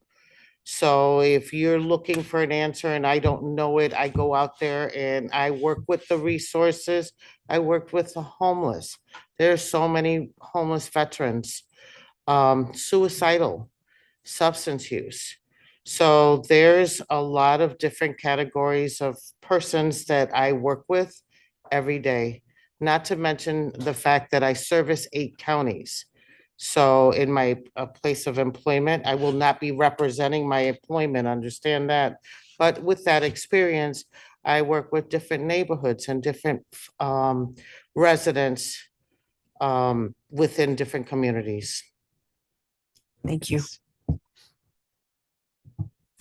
Good evening. I'm John Gisler. I represent 5 of the 15 rural townships. Yes, sir. It's good to see you again. Likewise. And I'd like to know what training or education you've received in diversity, equity, inclusion, and justice, and how would you use what you've learned in your work with this authority? So at the Douglas, I've also worked there as their secretary. They're always bringing in folks to give us training at the YWCA. They provide training on working with other groups, Native Americans, the same thing at the VA. I have been fortunate to be able to attend I'll say DEI for the lack of diversity, equity, training. It's not something that isn't, it's once a year. I provide military cultural competency training myself with others, but I know how to interact with other people. I am the other people. I I don't know how to put it any better than that. The training and, trying to be sensitive and showing empathy and being respectful of others and other cultures. Actually, if you got to know a different culture, like I myself am Hispanic, or Puerto Rican to be exact, if you got to know me and, I'm a great cook, there's a lot of culture, there's I come from New York. There's just a lot of different things about me that when you bring me to the table, makes your table complete. And that's what that type of training provides you. It just gives you another lens to be able to look at what's going on in that person's life, so that you can just complete the table. It's like completing a puzzle. Thanks. Hello, Ms. Kennedy. Hello. I think you got an Commissioner. amen from the other side of the room there. It's pretty. Huh? I didn't. I said, I think you got an amen from the other side of the room. Oh, thank you. So what do you expect this advisory board to give to the community, and how can you help the work of the advisory board? So my expectation of the board is that they are hearing and listening to the community and what their needs are. I can't tell you how many times, every time I turn around, they're doing the same street, just repaving it over and over and over again. And I wish it had the potholes and the reason that they would need to repave it. I really think they need to listen to the community. They need to really be out in the community. I love the building that they sit in. I'm sure not all of us can sit in a $64 million building. I'm cool with that. That's not something that I voted for personally. So, okay, you got your building, you have all this technology, you have, you can see the roads, you can see the speed limit. I've been there. But you also need to be out in the community, seeing what the community really needs, what road is necessary, what, are we gonna do Humphrey Road again, or Humphrey Avenue again? Or are we gonna just go ahead and work on Arthur? Or, it's just, I don't think that they're in the community like they need to be. I think that they're in the business, like they go to the townships or the county. I mean, they're hearing those folks talk, but I don't think they're out there in the resident part and looking to see what's really needed out there so that we can sustain ourselves and we can be a better community and have faith in our government. I mean, if you're just sitting in your office making decisions, sending emails every week saying that you're going to repair this and you don't get to it, it's very frustrating for a resident. So I'm really thinking that that's what I would like to see in the road commission.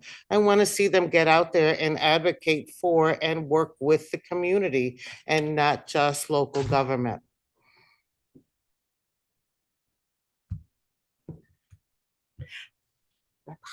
Wait. So hello there, Ms. Kennedy. Commissioner Morales, District 3. And my question is, what are 3 things that a member of the advisory board should consider? The advisory board, meaning those that make the decision for this You. opening. Mhm. Okay, I just want to clarify.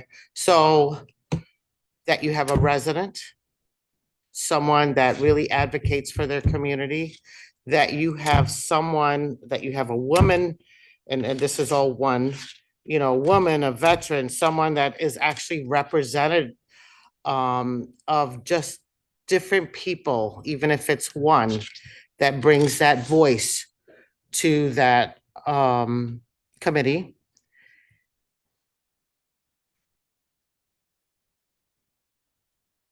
And that you hear, that you listen, that you work with.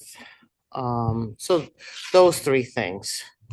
That you're in the community, that you get someone at the table that actually represents and looks like your community, and that you listen and hear what the needs of the community are. Thank you. Good afternoon, Jeff Good afternoon. Epler, District 7, out in the north part. I have 4 of the townships that Kalamazoo County Road Commission takes care of. So Wonderful. the question that they have for me to ask you is, what is the greatest strength that you will bring to the advisory board or authority? I'm a doer. I get it done. I don't, I listen.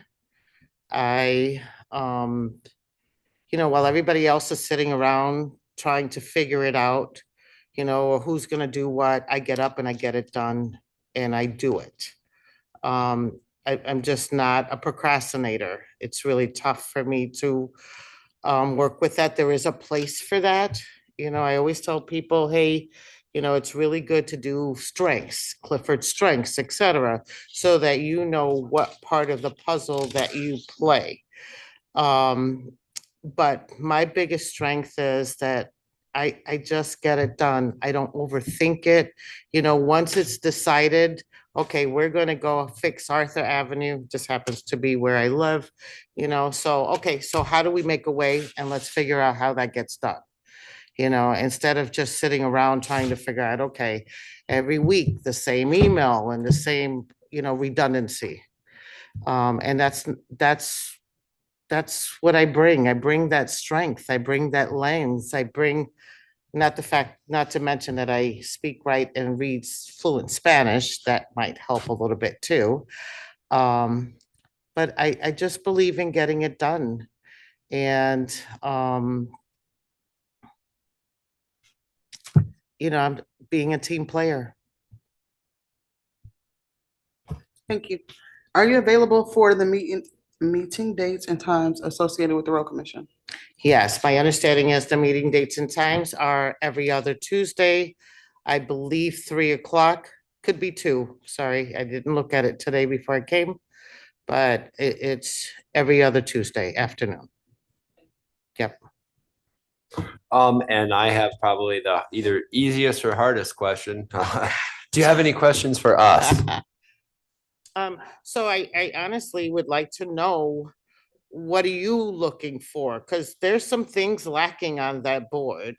I've heard that. It doesn't matter if it's true or not, but I'd like to know what any of you, if that want to answer, what are you hoping to bring to that board? As far as ethic, or, what's missing, or maybe what's not missing?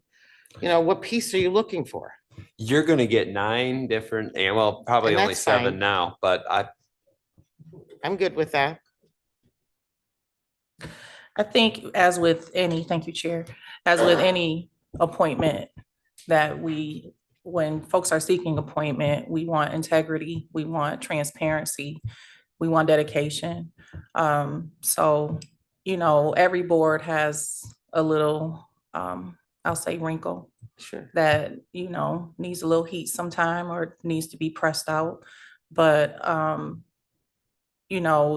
we've been very vocal, obviously, with some of our concern with the road commission, that I think we're making some progress on getting what we asked for. So our goal is to have a partnership, because this is what it is, and we don't want to stab anybody. So I think I could say for most of us is the integrity and transparency piece, showing up and serving constituents. I look at it as sort of a double-edged sword. You look at the Pacer ratings of the roads in Kalamazoo County, they're one of the best in the state. But then you look at some of the other things that I'd like to see changed at the road commission. And one of those is more of a commitment to the DE&I initiative that we've partaken in at the county. That's something that I think you mentioned it when you said putting pieces at the table. Every piece at the table does not look the same. Every piece at the table is different, and you use those strengths to make a better team. And I think that the road commission can learn from that sort of overarching sort of perspective, if you will. Great answers. Any other questions?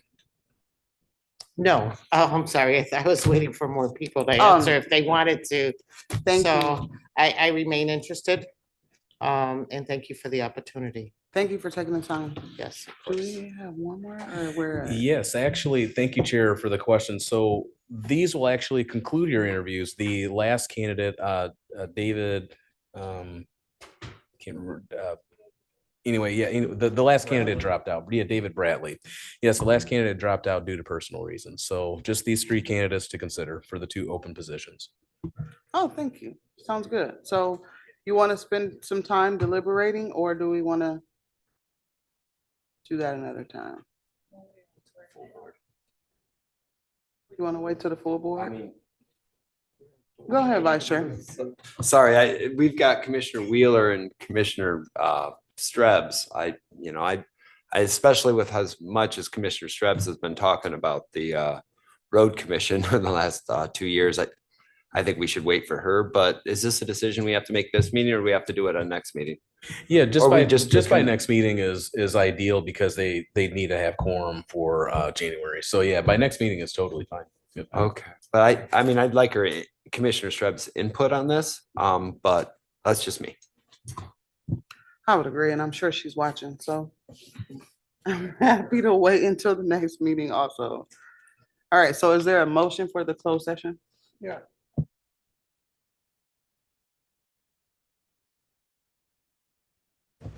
All right, I move that we enter into a closed session to further consider procedural personnel evaluation of the county administrator pursuant to MCL 15.268 parentheses A. All right, it's been properly moved and supported. Is there any discussion? Do we need to do a roll call vote? Can we do a roll call vote, please? Vice Chair Taylor, Yes. Commissioner Wheeler, Commissioner DeLu, Yes. Commissioner Gisler,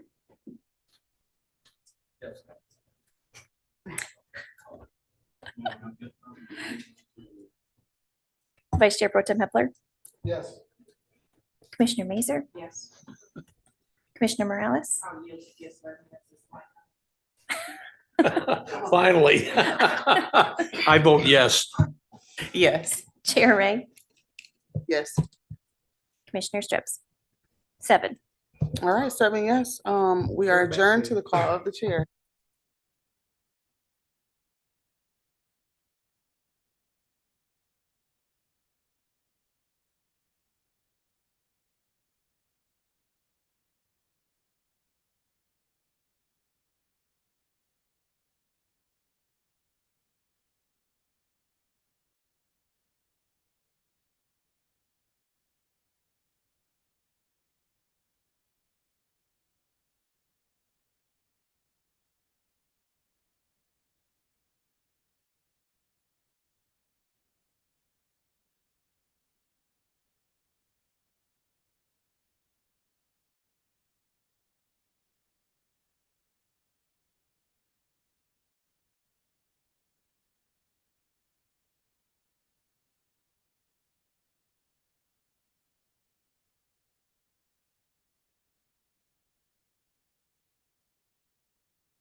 All right,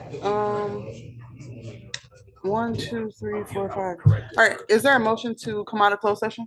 Oh, the clerk's not here. Well, never mind. We gotta wait for the clerk.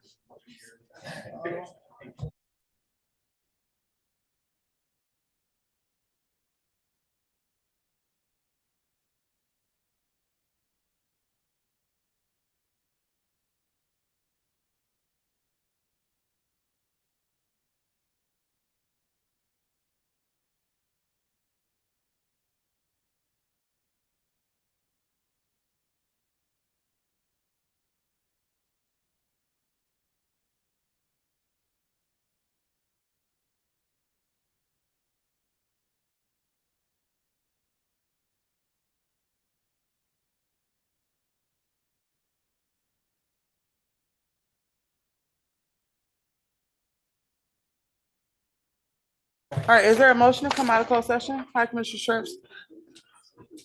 Make a motion, we come out of closed session. All right, it's been properly moved and supported. Roll call vote, please. And for the record, Commissioner Stripes has joined us. All right, Commissioner Wheeler, Commissioner DeLu, Commissioner Gisler, Here? Yes. Vice Chair Pro Tem Hepler, Come on, Montes, give me a break. Commissioner Mazer, Yes. Commissioner Morales, Yes. Chair Ray, Yes. Commissioner Strebs, Yes. Vice Chair Taylor, Yes. 7 yes. Thank you. Is there a motion somewhere? There is, thank you, Chair. So I make a motion to approve a two-step increase to step 05 for the county administrator controller effective January 1, 2025, and authorize the chair of the board to sign the personnel action form. Support. Moved by Commissioner Morales, supported by Vice Chair Pro Tem Hepler. Any discussion? Oh, seeing none, roll call vote, please.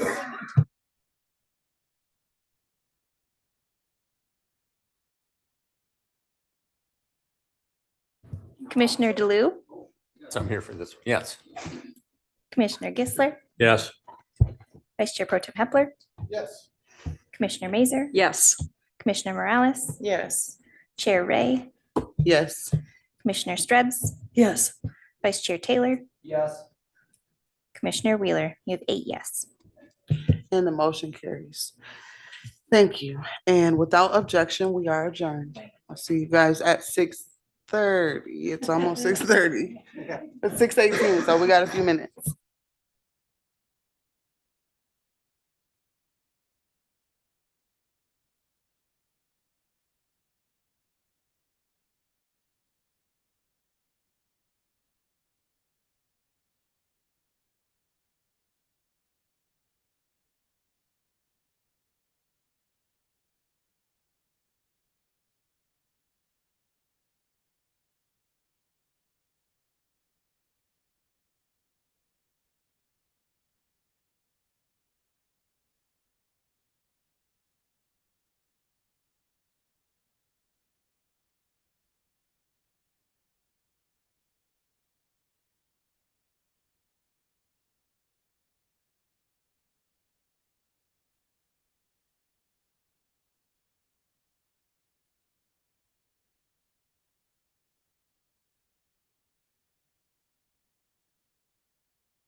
Let's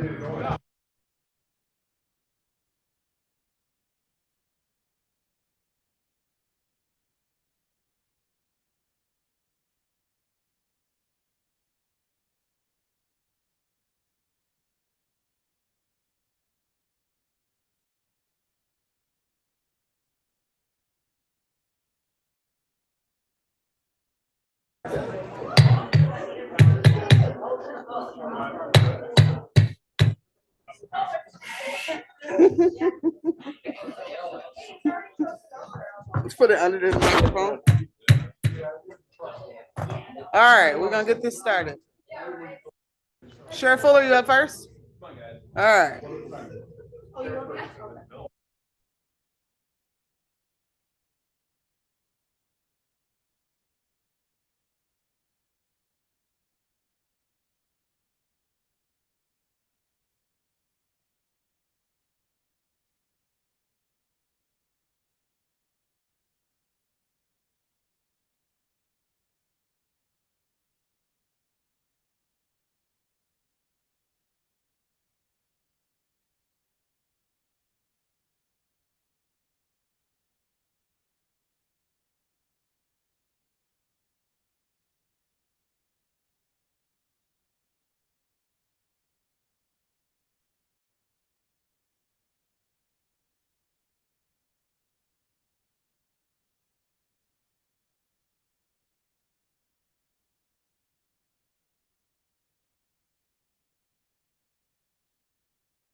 I'm so sorry, guys, but Lou is gonna kill me if I don't start the meeting right at 7.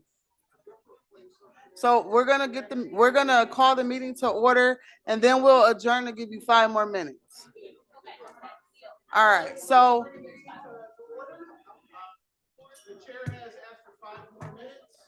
Yep, so I'm calling the meeting to order and then we will adjourn for 5 minutes for y'all to kind of wrap this thing up before we get started with our business. All right, so we're adjourned at the call of the chair.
All right, so we're gonna get back to order. Yeah. So we have item number 1 on the agenda, which is invocation reflection. Commissioner Gisler is going to lead us in invocation and then the pledge.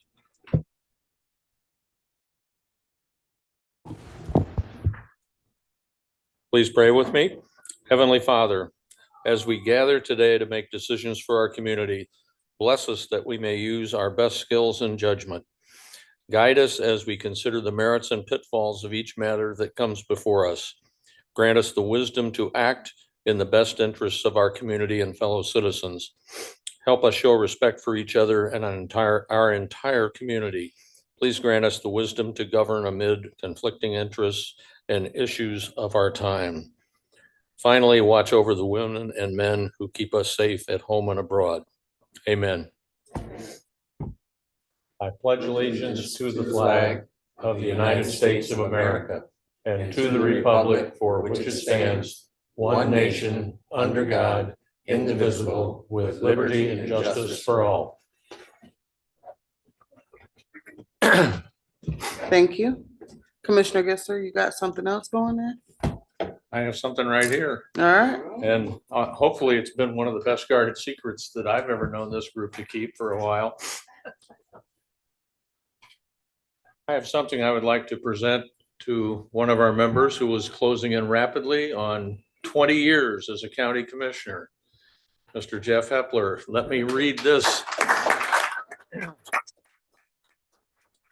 This is an appreciation award presented to Jeff Hepler in recognition of your 20 years of dedicated service as a Kalamazoo County Commissioner. Your contributions and leadership have been consistently exemplary. Thank you for your commitment to improving the well-being of the entire Kalamazoo community.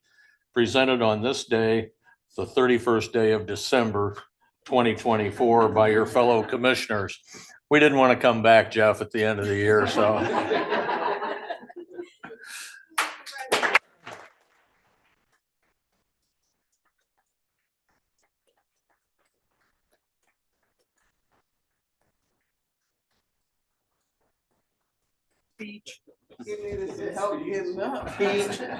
I want to thank you all. I am very surprised, very honored.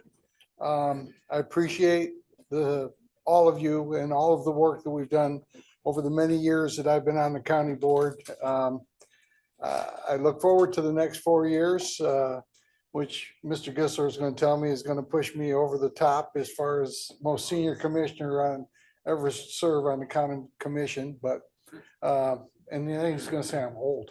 But I wouldn't say that. Yes, you would. Thank you. Thank you very much, everybody. Thank you. Thank you, Jeff. And I couldn't read the signatures at the bottom, but it's all the rest of the 8, I guess, commissioners, because you didn't sign it. I didn't sign this. No. Thank you. Thank you. Hold on, I should have held it up. Oh, yes, ma'am. Thank you. That was so nice.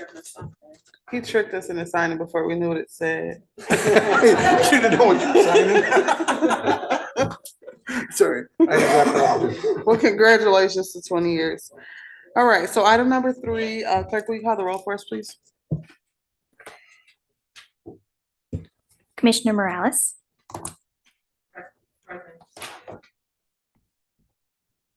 Chair Ray. Present. Commissioner Strebs. Vice Chair Taylor. Commissioner Wheeler. Here. Commissioner DeLu. Here. Commissioner Gisler. Here. Vice Chair Pro Tem Hepler. Here. Commissioner Mazer. Here. You have 8 present. Thank you. I will entertain the motion to go into closed session. Commissioner Wheeler. I move that we enter closed session to meet with our attorneys regarding current collective bargaining negotiations between the county and POAM pursuant to MCL 15.268C. Has been properly moved and supported. Any discussion? Seeing none, roll call vote, please. Vice Chair Taylor, Yes. Commissioner Wheeler, Yes. Commissioner DeLu, Yes. Commissioner Gisler, Yes. Vice Chair Pro Tem Hepler, Yes. Commissioner Mazer, Yes. Commissioner Morales, Yes. Chair Ray, Commissioner Strips, 8 yes. All right, we're adjourned at the call of the chair.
All right, is there a motion to come out of closed session?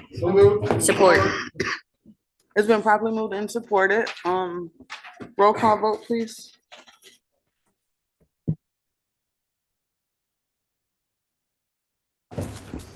Commissioner Wheeler, Yes. Commissioner DeLu, Yeah. Commissioner Gisler, Yes. Vice Chair Pro Tem Hepler, Yes. Commissioner Mazer, Yes. Commissioner Morales, Yes. Chair Ray, Commissioner Strebs, Vice Chair Taylor. Yes. 8 yes. I will make a motion to approve the closed session minutes.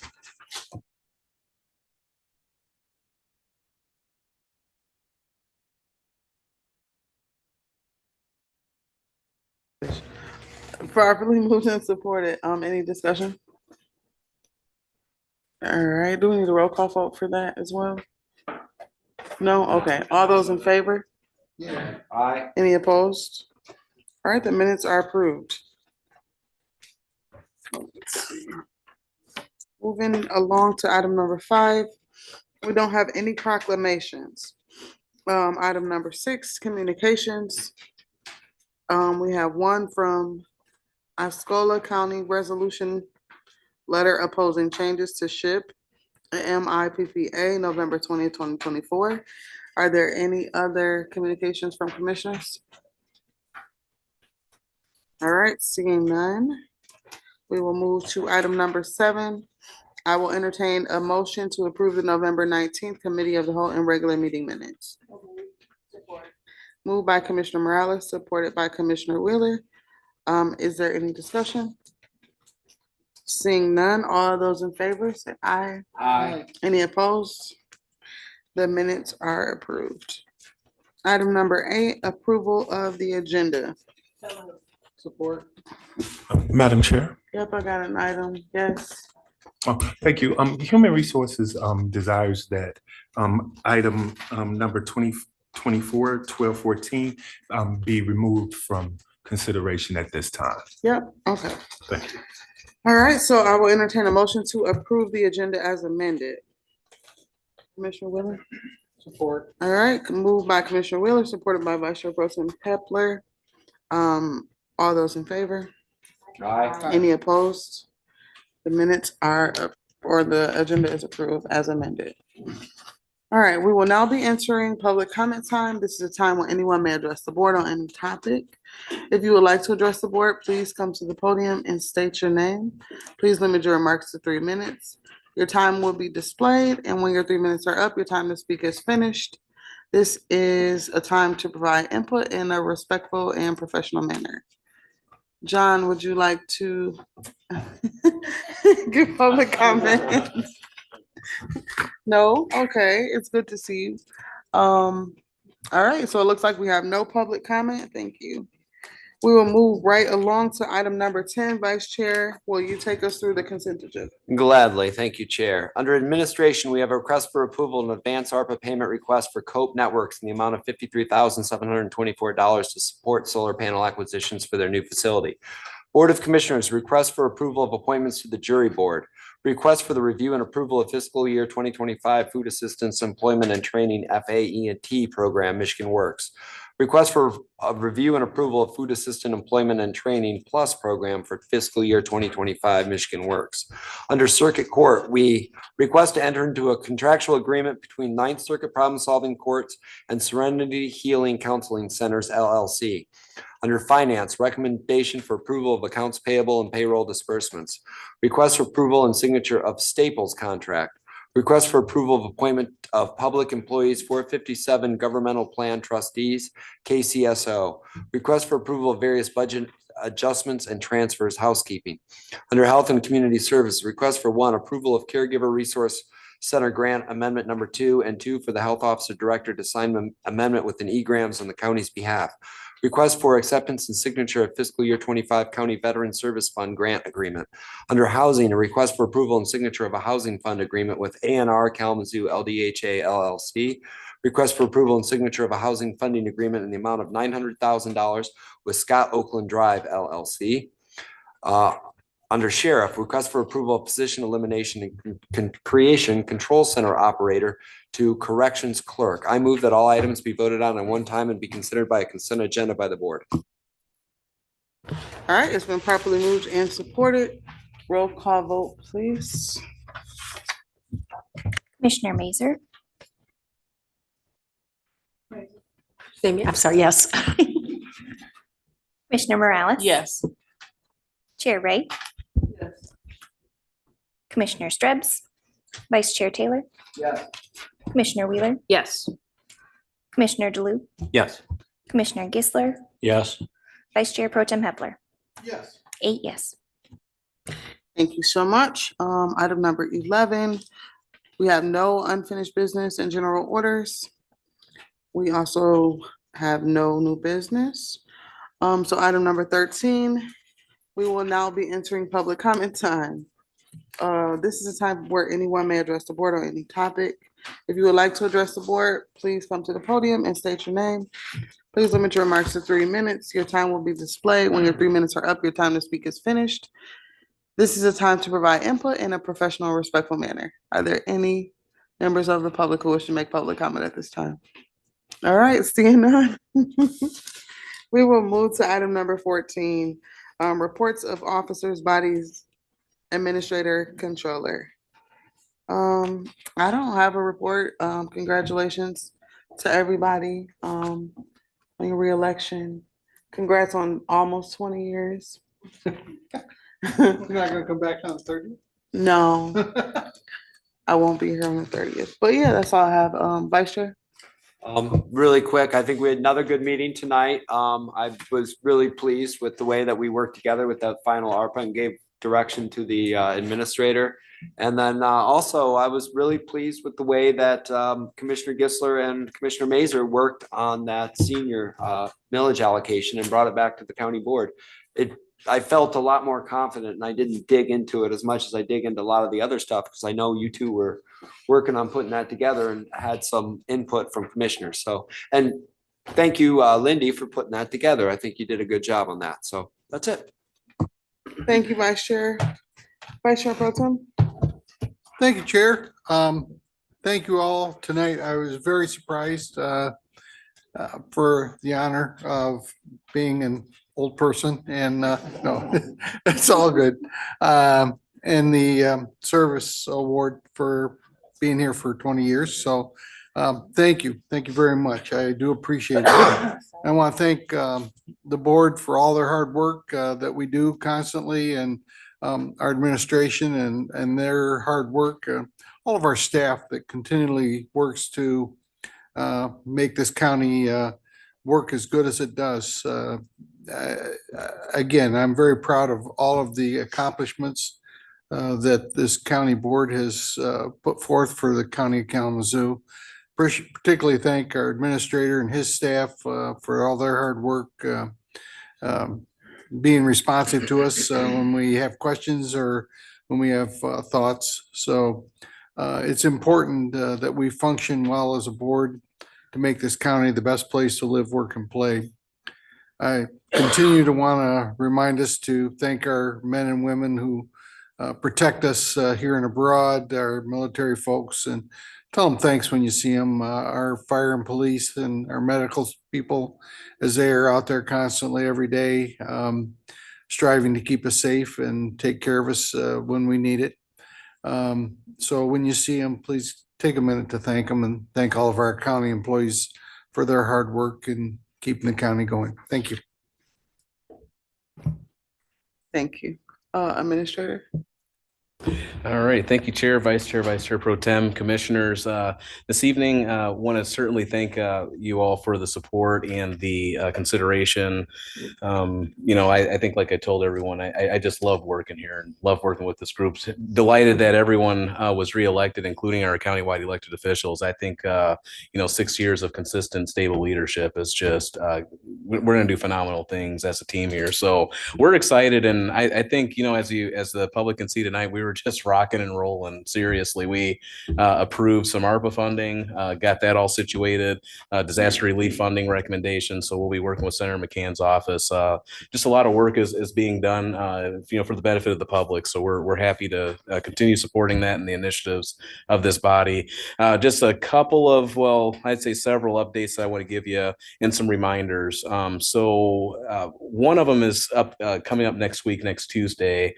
I believe we have a meeting scheduled with a joint meeting scheduled with the Road Commission. If you recall, we did that, scheduled that. And so they're preparing the agenda and have asked if we had some specific items that we would like on that agenda. So I'll get that sent out.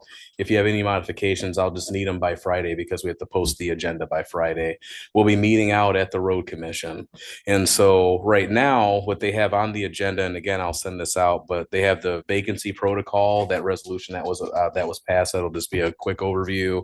Road Commissioner appointment update, obviously we'll communicate that. The board will make a final decision on the 17th, but that'll be an agenda item. Then they want to update the board on some road funding opportunities. So which will cover some local road funding, bridge funding improvements, intersection improvements, non-motorized, and tree and woody vegetation management countywide plan that they want to provide overview of, and then sort of talk about some other topics just regarding communication channels. So obviously joint meetings, talking about some opportunities for commissioners to meet together one-on-one, get you signed up for their RCKC Connect, which is a kind of like a newsletter that they send out, and then kind of give you an update over their process for that, or provide an overview of their service request process. So as you know, if there's an issue that a constituent has, they can utilize their service request software, and then they track it and respond accordingly. And then lastly, they wanted to just talk about ways that we can accomplish things together and be successful and help each other. So if there are any other topics, again, I'll send this out, this draft agenda. If there's any topics you'd like to have added, we can certainly have those added, and then we can have a good discussion and a good meeting that evening. I believe that evening or that meeting begins at, I believe it was 4:30. So, but I'll make sure that we get that information out and get it on everyone's calendar. So wanted to share some news. A press release went out today about county park passes being available. So the 2025 passes are now available, and there's a special buy that is going on right now. If you buy 3 county park passes, you'll get 1 free. County park passes are $30 for all individuals. Seniors are actually eligible for a small discount, $25. So in that deal, the special buy goes through December 20th. And then also just a reminder that dog licenses are also eligible to be renewed now as well for 2025. So those are officially on sale. Dog licenses are spayed and neutered, $16, under 1 year of age are $16, and then unaltered over 1 year of age is $46. So licenses are due March 1st, 2025. So those are on sale now. I know that the treasurer's office has their doors open to accept those, and then you can also go down to the animal services department. We'll get on your calendars too. I know President CEO of Discovery Kalamazoo, Jane Ghosh, talked about this, but their annual meeting is being held next, I believe it's on the 11th, whatever day that is. I think that's a Wednesday. Yeah, Wednesday at 4:30 at Bell's. They'll share some exciting news that they have coming up for the new year. They always share some great information. If you're not able to make it, their annual report will be shared. They have a presentation scheduled for our December 17th meeting. So if you're not able to make it, you'll still have opportunity to hear from CEO Jane Ghosh.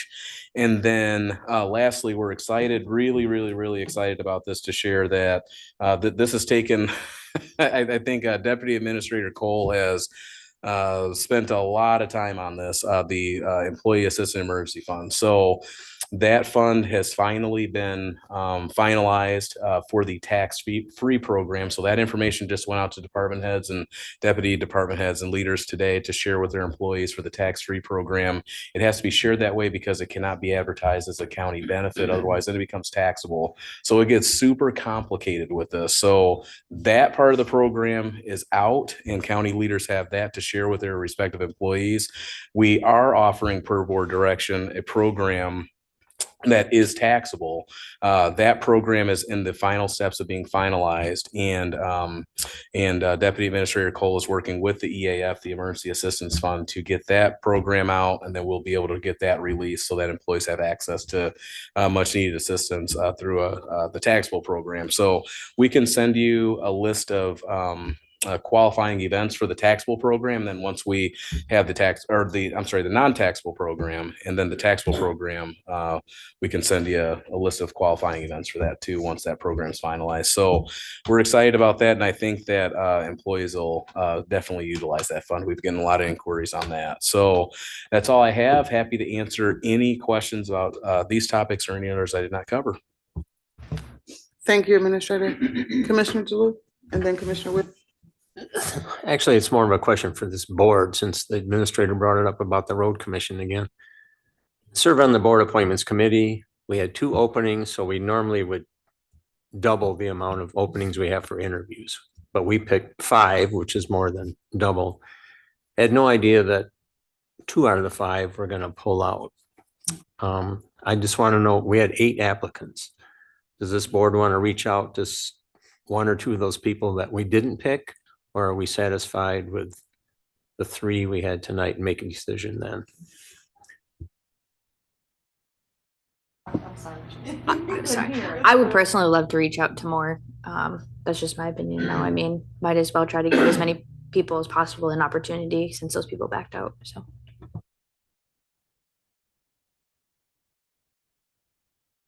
Just really quick, could we get a list of, I guess the question is, when you went through and I guess this is a question for the appointments committee, but when you went through you asked them, like, can you show up for an interview, and they all said yes, or they all said no? We just went through their resumes.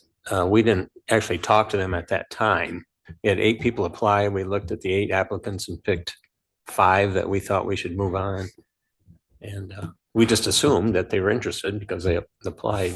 Didn't find out till today, in fact, that 2 out of the 5 weren't gonna interview. I would be okay with having a couple more apply, but I have no problem doing it. But then again, we got a lot of stuff in our last meeting at the cow.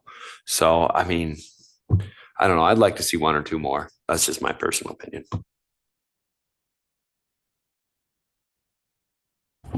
I'm really happy. You did say me, right? I'm really happy with the 3 that we're looking at right now. I'd be comfortable with that.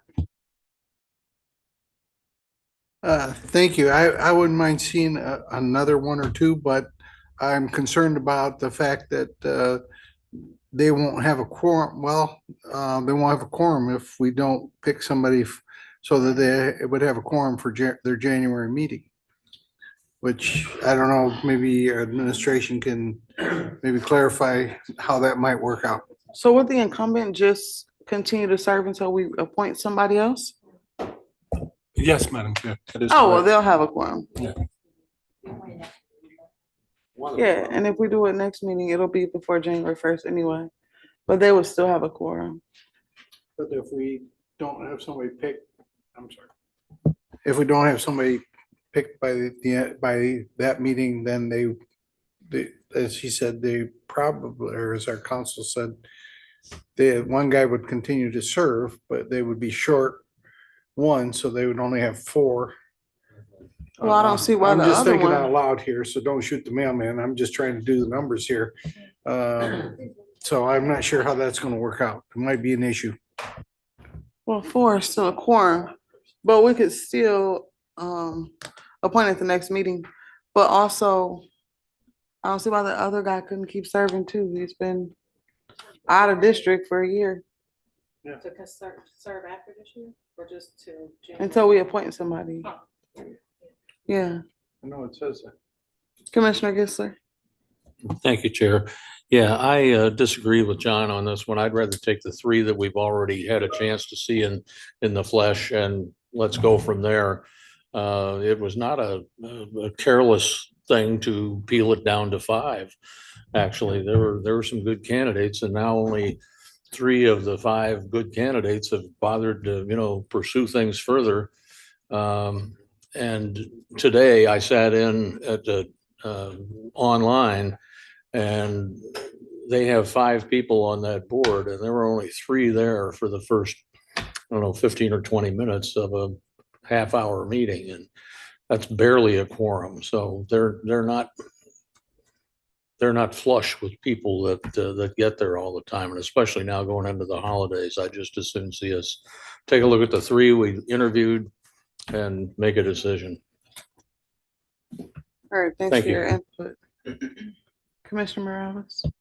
Thank you, Chair. So if we did reopen the application, when would it close?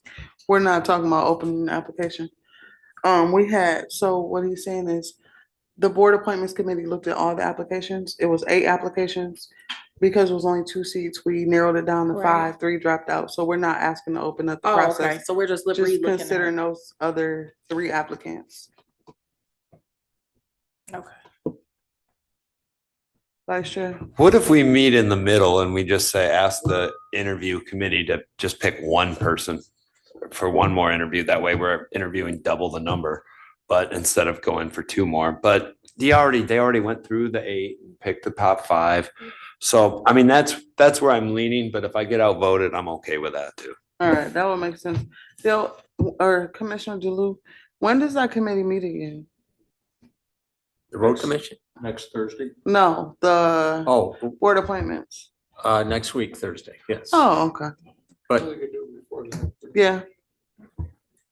I mean, in looking at my list and the way we talked the other day, if I'm open to vice chair's recommendation, I do only find actually like one person I would ask in for an interview. Bless you.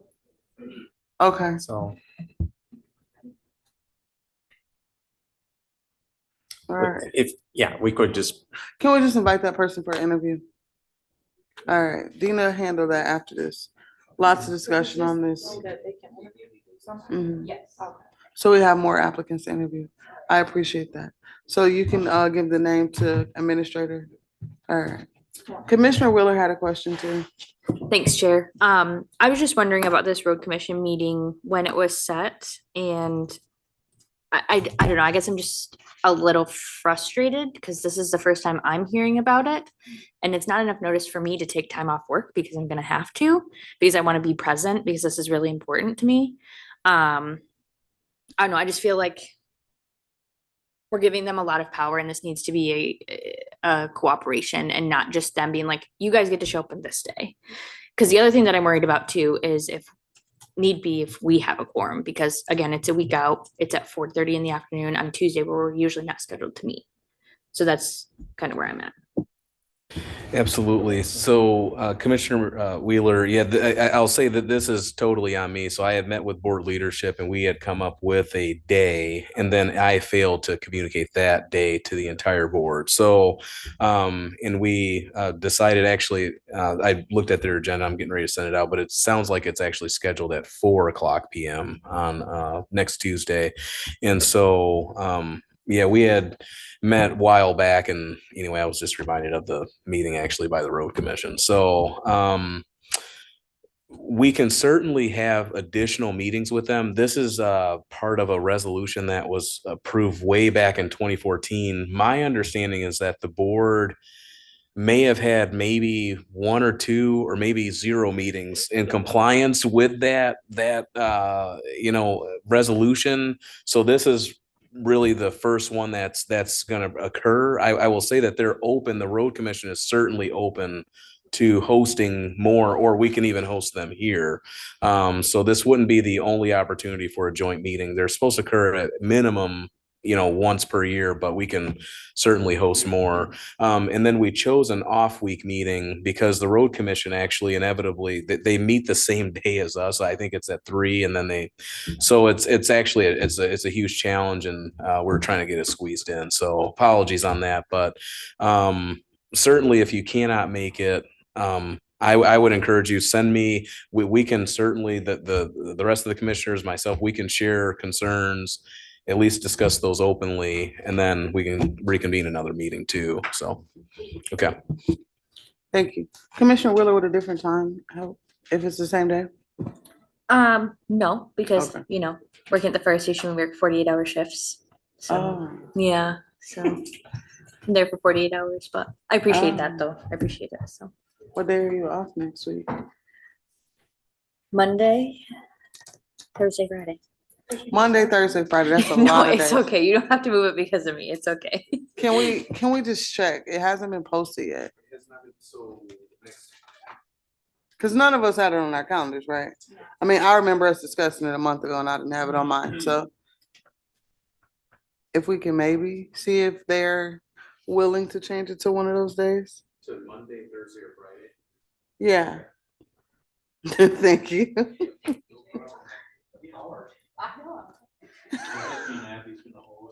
Yeah. Hey, my mom just made some really good cookies. I'll bring some in like Mary does. No, we need donuts. No, I'm joking. I'm okay with, but Abby's got to bring cookies. Something. Okay, so we're gonna start with Commissioner Jalou, and then hopefully we'll be out of here in the next 5 minutes.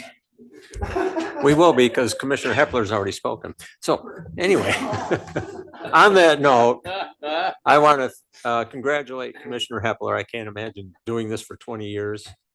And I want to thank Commissioner Gisler for the idea and doing that. It was very, very nice of you. He does have a heart. He does have a heart.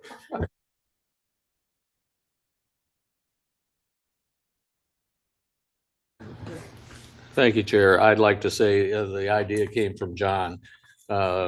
He pointed out that we don't have too many 20-year commissioners, and the ones that, I think there's 2 that you said have done that. And I thought, well, wow, we need to do something here. So that's how it all materialized. But if John hadn't said something in the first place, I was oblivious. What can I say?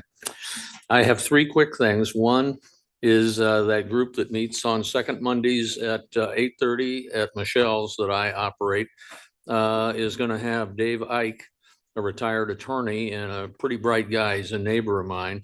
He's going to talk on climate. So mark your calendars, 8:30 Monday, to hear a knowledgeable man talk about climate. There is going to be, I put a brochure or a flyer on your desk last time indicating that it's the first ever doe derby from the Farm Bureau on December 14th at the Meyer Farm on 40th Street. All proceeds, including the venison, go to Loaves and Fishes. There'll be dinner and what do I want to say, raffle, and anything that's legal that'll generate money, they're all for. So, and I will say this initially, but I'll probably not say it much after the first of the year, and that is to all my townships, you're going to have an open seat in 4 years. I will not run again. I've burned all my signs, took them to the landfill, but I waited until the 6th. Because I thought, what the hell can happen on the 5th? You never know. And a bunch of write-ins show up or something. Anyway, that'll be an open seat. And I encourage everybody in District 6 to consider whether they might be interested or if they have some friend or relative that might be interested. Thank you. No comment tonight.